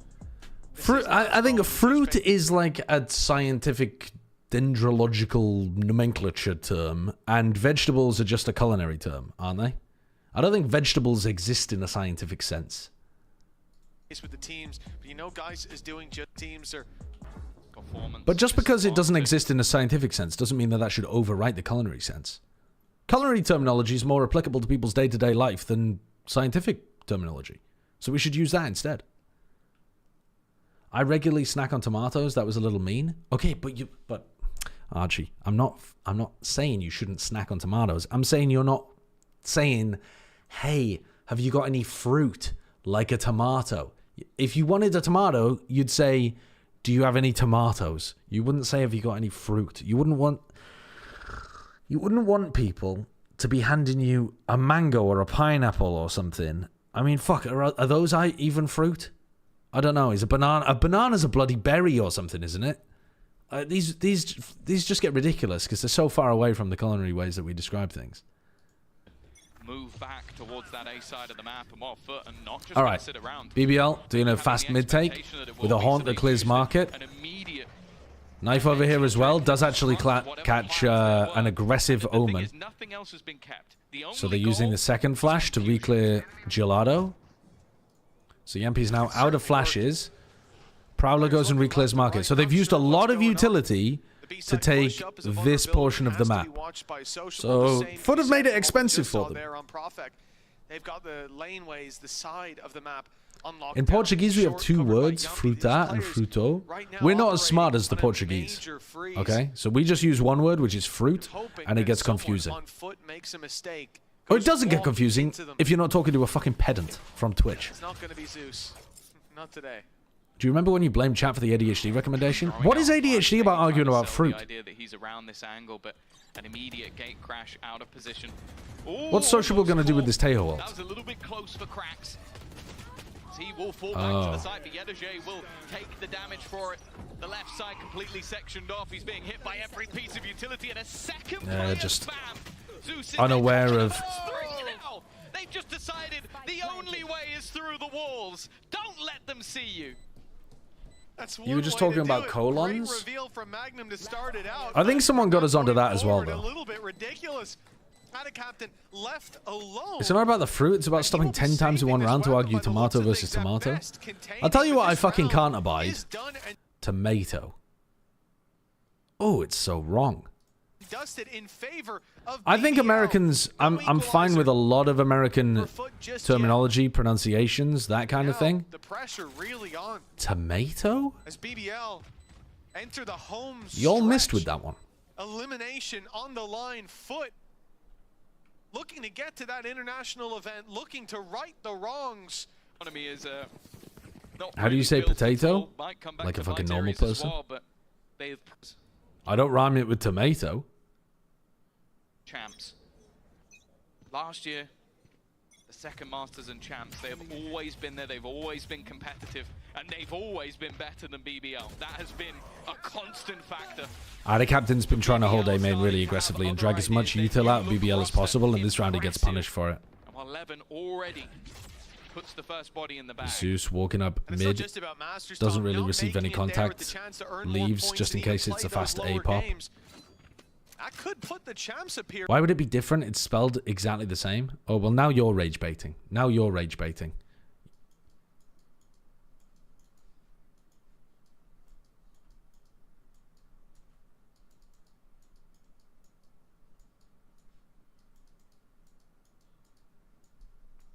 The English language is fucked.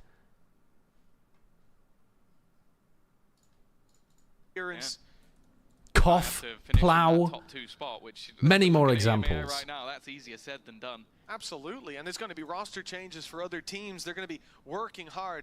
They've got the right read here, though. FUT have got 3 players on the A site, 1 towards short. I pronounce those all the same, personally. You pronounce all of those the same. You pronounce all of these the same. All of these. Okay, what pronunciation do you use then? I plow, row, bow, thou, thou't, cow.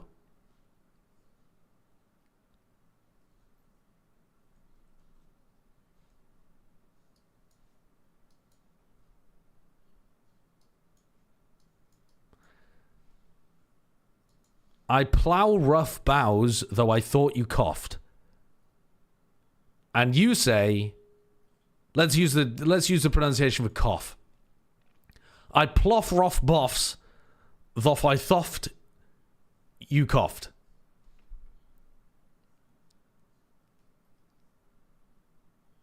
Or do you use the pronunciation for rough? I plough rough buffs, though I thuft you cuffed. Or do you use the pronunciation perhaps for though? I plow row bows, though I thote you code. It's nonsense. The rough one was the best one. I pluff rough buffs, though I thuffed you cuffed.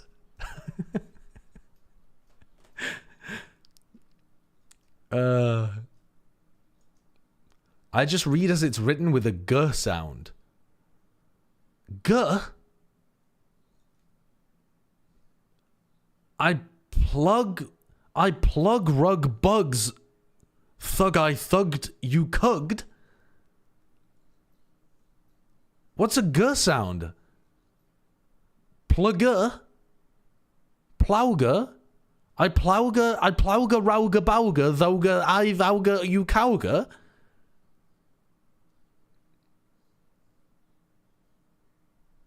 It's nonsense.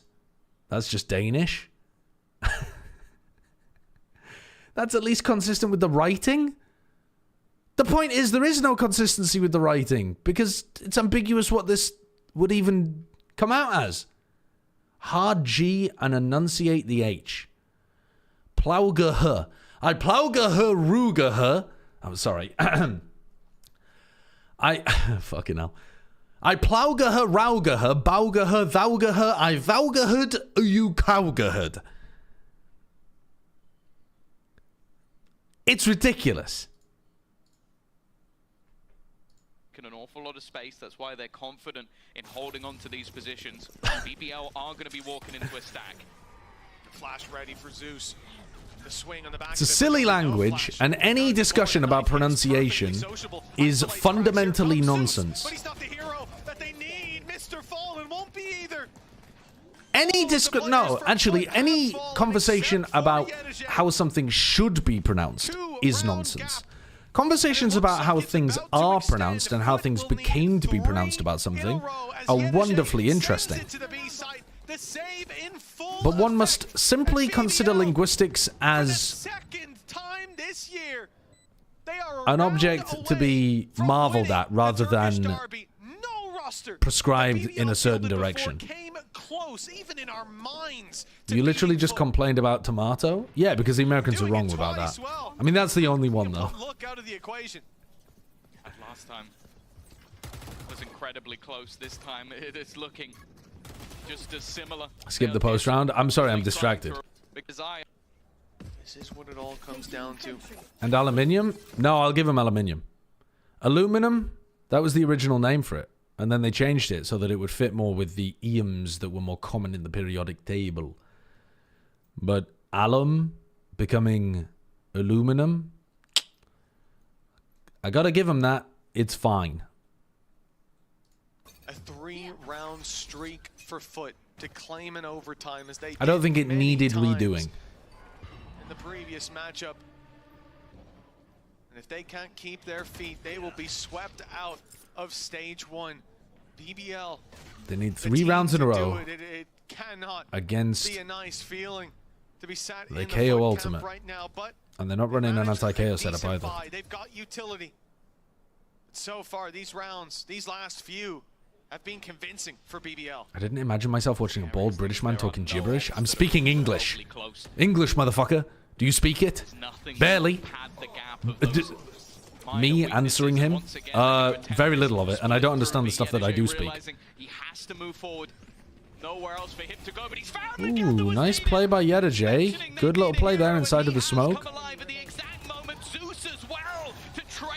Okay, FUT staying alive. Important round as well, because that was Yampi's ult round. Yampi individually always puts up a stinker on Ascent, I feel. But he calls a decent game. Sometimes. He calls pretty nice stuff on the attack side, I think. Defense looks a bit rough for them. Alright, Fade ultimate all the way through B, and they're doing the B split. And they find Mr. Fallen. No recon dart. Oh my god, they're doing their crazy play. Works well. Yampi's always got some creative shit for the final round, man. He's always got some creative shit for the final round. Is out a captain, and he's going to be the one under pressure, trying to fight forward against the full force of this squad. Yedajay has found one, but it might be too little too late. That A site is completely under their control. I'm glad you finally embraced your reform side, yelling at people to speak English. I'm yelling at myself in the mirror to speak English. The amount of times that I'm like in the middle of a cast or something and I'm like, fucking speak English, idiot. To myself. But there's another snake in the grass. Hell, they're everywhere. Sociable drops Yedajay. Is Yampi more of a playmaker? He has been historically, but this year I think he's toned it down quite a bit. But yeah, historically, when he was playing on like Liquid and stuff, he absolutely was. Hello, Smaguli. Oh, sorry, not Smaguli. J-Cal. I'm a follower of the teachings of the Smaguli. And you, sir, are in the electron cloud of morons. Yeah, I believe that. Some rounds Magnum and Sociable call I see on BBL voice comms. Yeah, I haven't listened to one of their voice comms videos. I'm just kind of giving the credit to Yampy because he's the IGL. Is Yampy the best new IGL this year? Interesting question. Who are the new IGLs? Obviously, you've got Yampy. Who are the new IGLs that are doing well, anyway? We've got... Nats, yeah. And I'm afraid Nats is probably going to be above Yampy. But Nats was calling last year. Oh, he was. You're right, chat. You're right. He was calling at the end of last year. Safe is a new IGL. Fnatic's the same. Heretics is the same. Sadak's an old IGL. Robbie BK, I guess you could say, because he's a... I mean, Robbie was an IGL before this, though. I guess it depends what the question is. Do you mean people that have recently become an IGL or people that are rookie IGLs as well? Because it's a bit of a different question, I guess. Maybe we'll put them in a different... We'll put them in a different category. We'll put, like, Robbie over here because he's a rookie, but he has quite a lot of experience as an IGL already. Ardazine, yep, good call, chat. Crazy Guy already called last year for Bleed. God bless him. Mulsey was a rookie, yeah, because he hasn't been in tier 1 as a caller before. I don't think he was calling before. Safe was Vitality's IGL last year. No, that was Sender. Safe has also called earlier. For who?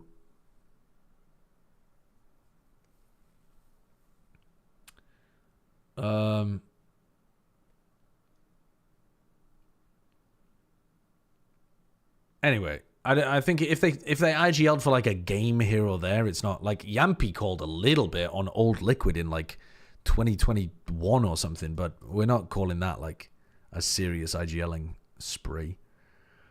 Who else have we got?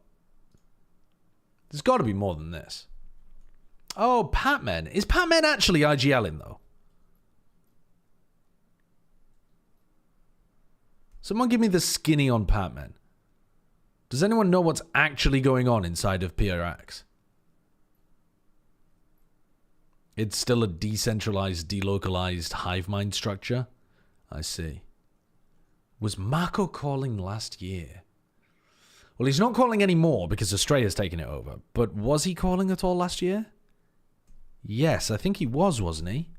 For like their champs run, wasn't he the caller? Yeah. Okay, so he doesn't count. Flyer. Yeah, Flyer, but he has called before in the past. But yeah, he would be a rookie IGL.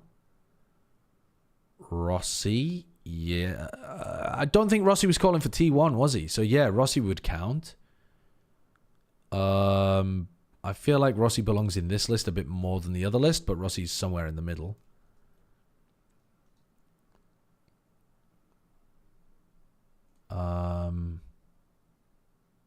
I'm not going to put Pancada in there, chat. Vinny was calling for that team for like the majority of the year. I feel like throwing Pancada on the list. What did he call? Like one game? Mini? Oh yeah, Mini. For gentle mates. After, well, actually, I feel like Mini should go in the one on the right, shouldn't he? For taking over when Robbie left. Has Mini had a history IGLing before in previous teams? Oh, he called for EP? Alright, fair enough then. Didn't know that. Enterprise. Is Mitch new?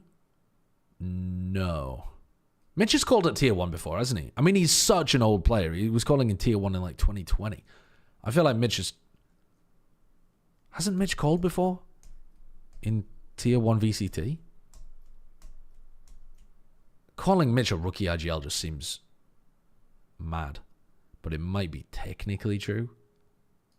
We'll put Mitch on the list, but I don't think that really counts. Francis, sure. Yeah, Francis for Nongshim.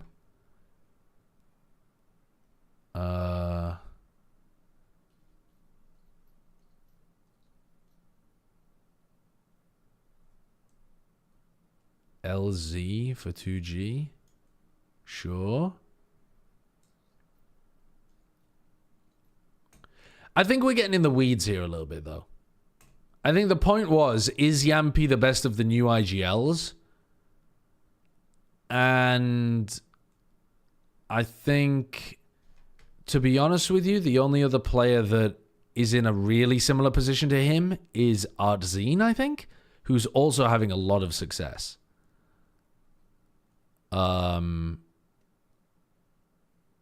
Maybe you could argue that Mini's in a bit of a similar position too. But, like, I don't think really any of these people are in similar positions. They're just... But I think these three are in the most similar positions to Yampy. And I really like Yampy's calling. I think he does a lot of mid-rounding compared to Artzine. But I think Artzine has a very solid, good understanding. I think I'm drawn to Yampy because he's more creative, though. Artzine isn't that creative with his calling, but he just gets people into really good spots and plays fundamentally sound Valorant. They have good ideas for putting Aspas into positions. They have good ideas on their defense for, like, holding certain areas of the map. It's not a beautiful, creative style of calling like Yampy sometimes is. But the new XLG IGL? Yeah. But I don't know enough about them. I don't know enough about...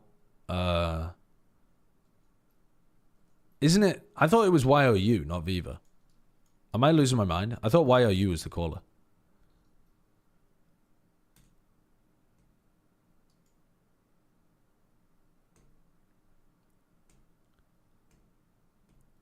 But I don't know enough about their player history to know whether they, like, called on previous teams and stuff like that.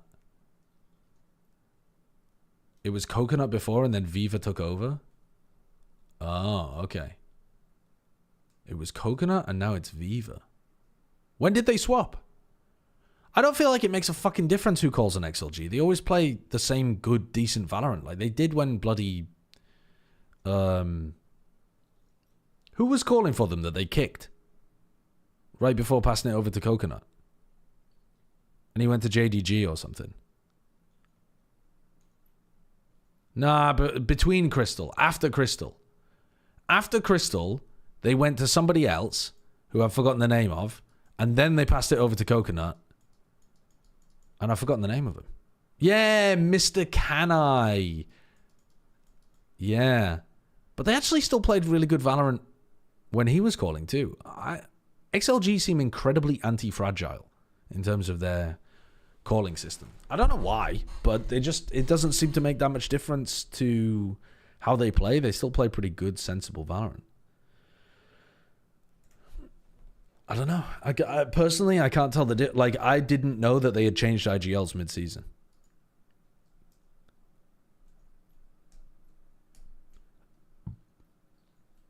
I do like Yampy's calling, though. I think, listen, tier lists, rankings are the cardinal sin against complex thought. We're not going to rank the new IGLs. We're going to talk about what makes them good and what their weaknesses are. And then we're going to allow people to draw their own conclusions. I've got 45 minutes until Plat Chat begins, which I don't think is enough to really squeeze in a Valorant game. So instead, I'm going to go and eat some dinner and then get ready to just do Plat Chat, basically. Who is a great aimer that has great macro? Oh, what is this? Oh, this could be quite fun. Hold on. Wait, what the fuck is going on here? All right, so this is on the Valorant subreddit. Why is Ardis in the top left? Are they saying he's an incredible player, the greatest aimer with the greatest macro, because he's in this corner? Okay, so Ardis is the perfect player. So we're looking for somebody worse than Ardis, but has great macro and a great aimer. I mean, we could put like Nats into this, couldn't we? I'm not going to try to find the best of each, but I'll put like an individual in each. There's plenty of people that you could put in each of these, by the way. Let's go for the extremes because these middle ones are going to be the most difficult to fill. Great macro with a weak aimer. I think we could go for... it's a little bit unfair to Boaster. Finesse. Chat. Has Finesse demonstrated great macro this year? This year. Tell me just this year, Finesse. Has he demonstrated great macro? I don't think so. Over his career, yeah, he belongs in here. But I don't think... I mean, it depends what you're defining as macro, I suppose. Are you just talking about the individual, like, player positioning stuff? Or are you talking about how they're reading the game? Are you talking about how they're reading the meta and stuff as well? I think Boaster belongs in here. Because I think it's actually too harsh to put him in the weak aimer category. He is still under average, though, I think, compared to the other pros. But I think let's be kind and put Boaster in here. Michael Lynch, thank you for the $5. Boostio, great macro, weak aim. Maybe. Maybe. I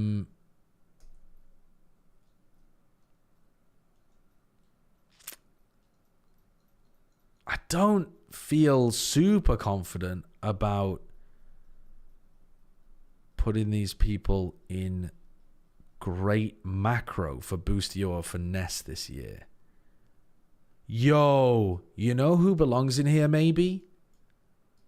Is that too harsh to Zelsis? Because he does sometimes... I feel like he maybe belongs in here, but I think he's got much better... I think he really does have great macro. Maybe he belongs in this group, though, but I do think he has below average aim. I think his kills are much more often to do with how he takes fights, positions himself, and outplays his opponents than his aim. He's a better aimer than Boaster? I'm not sure about that, to be honest with you. I think... Yeah, I wouldn't be confident about that. But alright, you guys are saying it's too harsh on Celsius. I meant it as a compliment because I really do believe he belongs in the great macro point, but...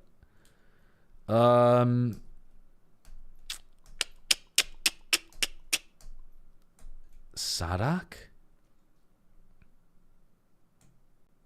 Nah, man. Not from what I'm looking at with Sadak. Simon? Yo! Simon is a... Lakia! Yo, Lakia! This is fucking Lakia's jam right here. This is what Lakia was built on.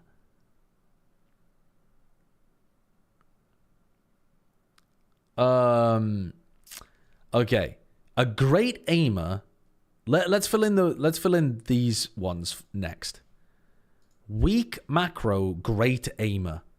This should be so easy to fill in. For example, I think one of the reasons that Kamek, for example, was benched from Liquid might have been because he was leaning towards this box a bit too much. Safe, great aimer, weak macro. Bro, that is tragically harsh, but also... Yeah, brutally correct at the moment, I think. Dude, I think, yeah. If we're looking for all-timers, that's an all-time. You know what, though? I made it about this year Because otherwise Boaster would be down here, wouldn't he? So I think we have to say this is the 2025 one, and we have to find a replacement for Lakia. I'm not putting Lakia down there. I think we've got to find a different one.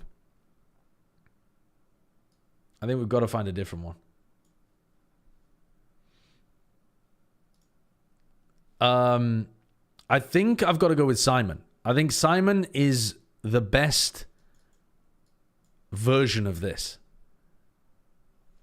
I think who this year has been spanking people,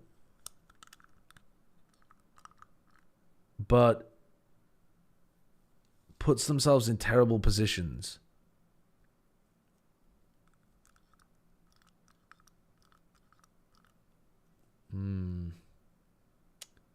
I don't know.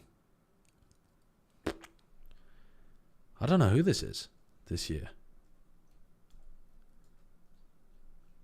Who has been... I feel like... I can't remember who we've been molded about. Oh, man, Foxy9.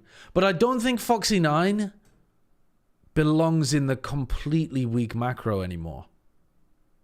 But I am tempted to put Foxy9 in the middle. Because I think he's somewhere between these. I think I'm going to put Foxy9 here. Because I think it's too harsh to put him in the weak macro. I think I would have put him over there in the past, but I don't think it's... I think this is learning. Dambi? Meteor? Dude, Meteor doesn't have weak macro, though.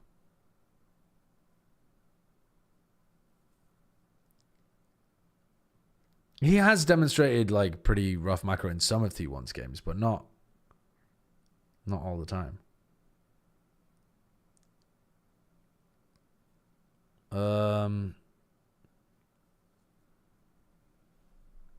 I do not know who this player is. In previous years, it would have been somebody like Nobody, or it would have been somebody like fucking who else was just all aim, no brain, running around destroying people. It would have been like Angel on a God Day or something, or yeah, or it would have been one of the Paper X players, like something when he overheats or something. But it's just not accurate at the moment. Life from FPX! Yo, you've just saved me, chat. Life from FPX fits in here so nicely, I think. I think that's a really good one. Chat. Weak macro, weak aimer. I mean...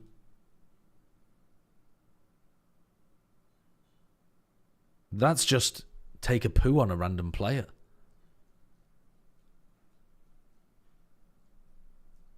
Chat, who do we want to take a shit on their head?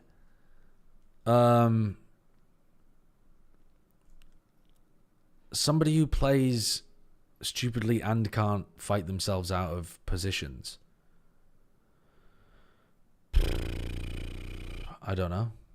It feels very harsh, whoever you put in there.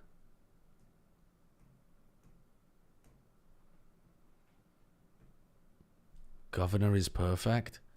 Oh, bro, he does actually kind of fit, but that's so harsh.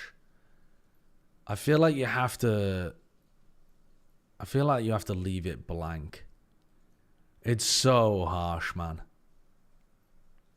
Jenny, though, I think it's too harsh on Jenny. I think he was very nervous in that game.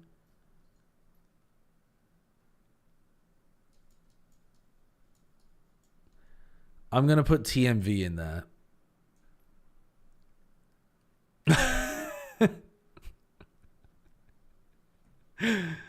Because I think that's accurate. It's a cop-out, it is, but it's so cruel. Just pick a player to put in the worst of all boxes. Who's got average aim but weak macro? So they're worse than life. They make bad decisions, but they're an average aimer. I mean, this might be the right box for somebody like Governor or something. Safe. Honestly, this year has been safe, hasn't it? It really has been. Safe has not been a great aimer this year. Bro's dodging Asuna. I see you guys spamming it, but I just don't think it's accurate either. I think Asuna plays the way that his team wants him to play. I also think Asuna has a pretty good mind for the game. His brain works at 10 times the speed of an average human, and he doesn't realize that other people can't keep up with him. Average macro, average aimer, though, is we've got to find that, like, isn't that just like Zeppa? Who's the most 500 player of all time? Isn't it Zeppa? I thought that was the whole point of the Zeppa line.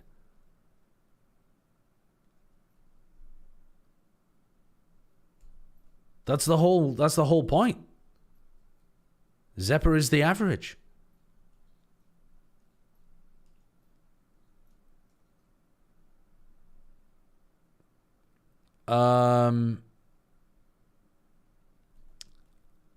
And honestly, that's a bit harsh to Zeppa, because I think most of his performances this year, before he got to playoffs, he was maybe more towards this box.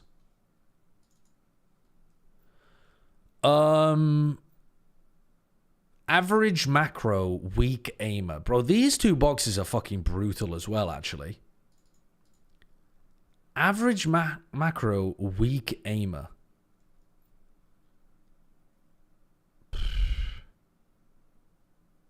Who the fuck is that?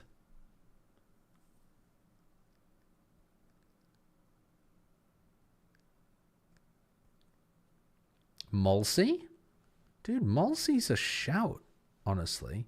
Might be a bit harsh on Mulsey. Put Boostio and Safe into these and call it a day.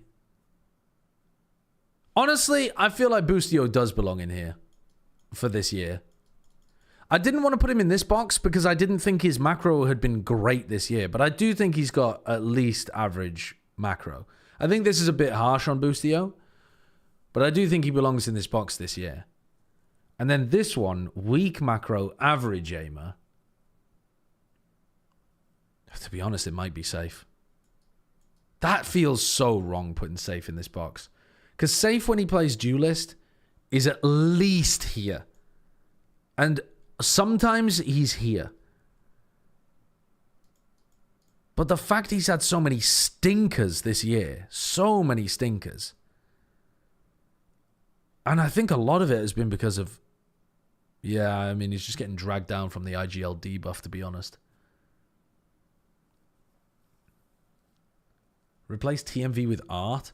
I'm not putting anyone in this box. It's too harsh. I already feel harsh putting Boostio and Safe in there.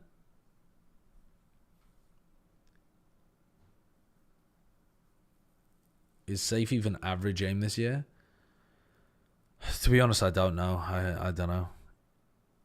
But of these three in the average aim, I think Zeppa's actually aiming better than the other two this year. In the weak aimers, I think I take TMV. All right. Well, that was fun. It ended up being a bit more brutal than I was expecting, to be honest with you, but that was fun. All right, I'm going to end my stream now, though, chat, and then I'm going to get ready for Plat Chat in half an hour. So I'm going to send you over to somebody else. I'm going to send you to... Sorry? Did you just say your butt? Why would... I'm going to send you to your butt. No, your butt. I'm going to send you to my butt. What does that mean? What are you talking about? I'm so fucking tired. Have you... Oh, the ear infection's got into her brain. It's so sad, chat. She's going to die of some kind of cerebral infection. Should we send you to... Let's send you to Coach Mini. Oh, he's probably going to end his stream soon anyway, actually, because he's on Plat Chat as well. Let's... Oh, so is Chobra. You know what? I'm just going to end my stream. No, I'm gonna send you to Mini, because he might be on for a little bit longer.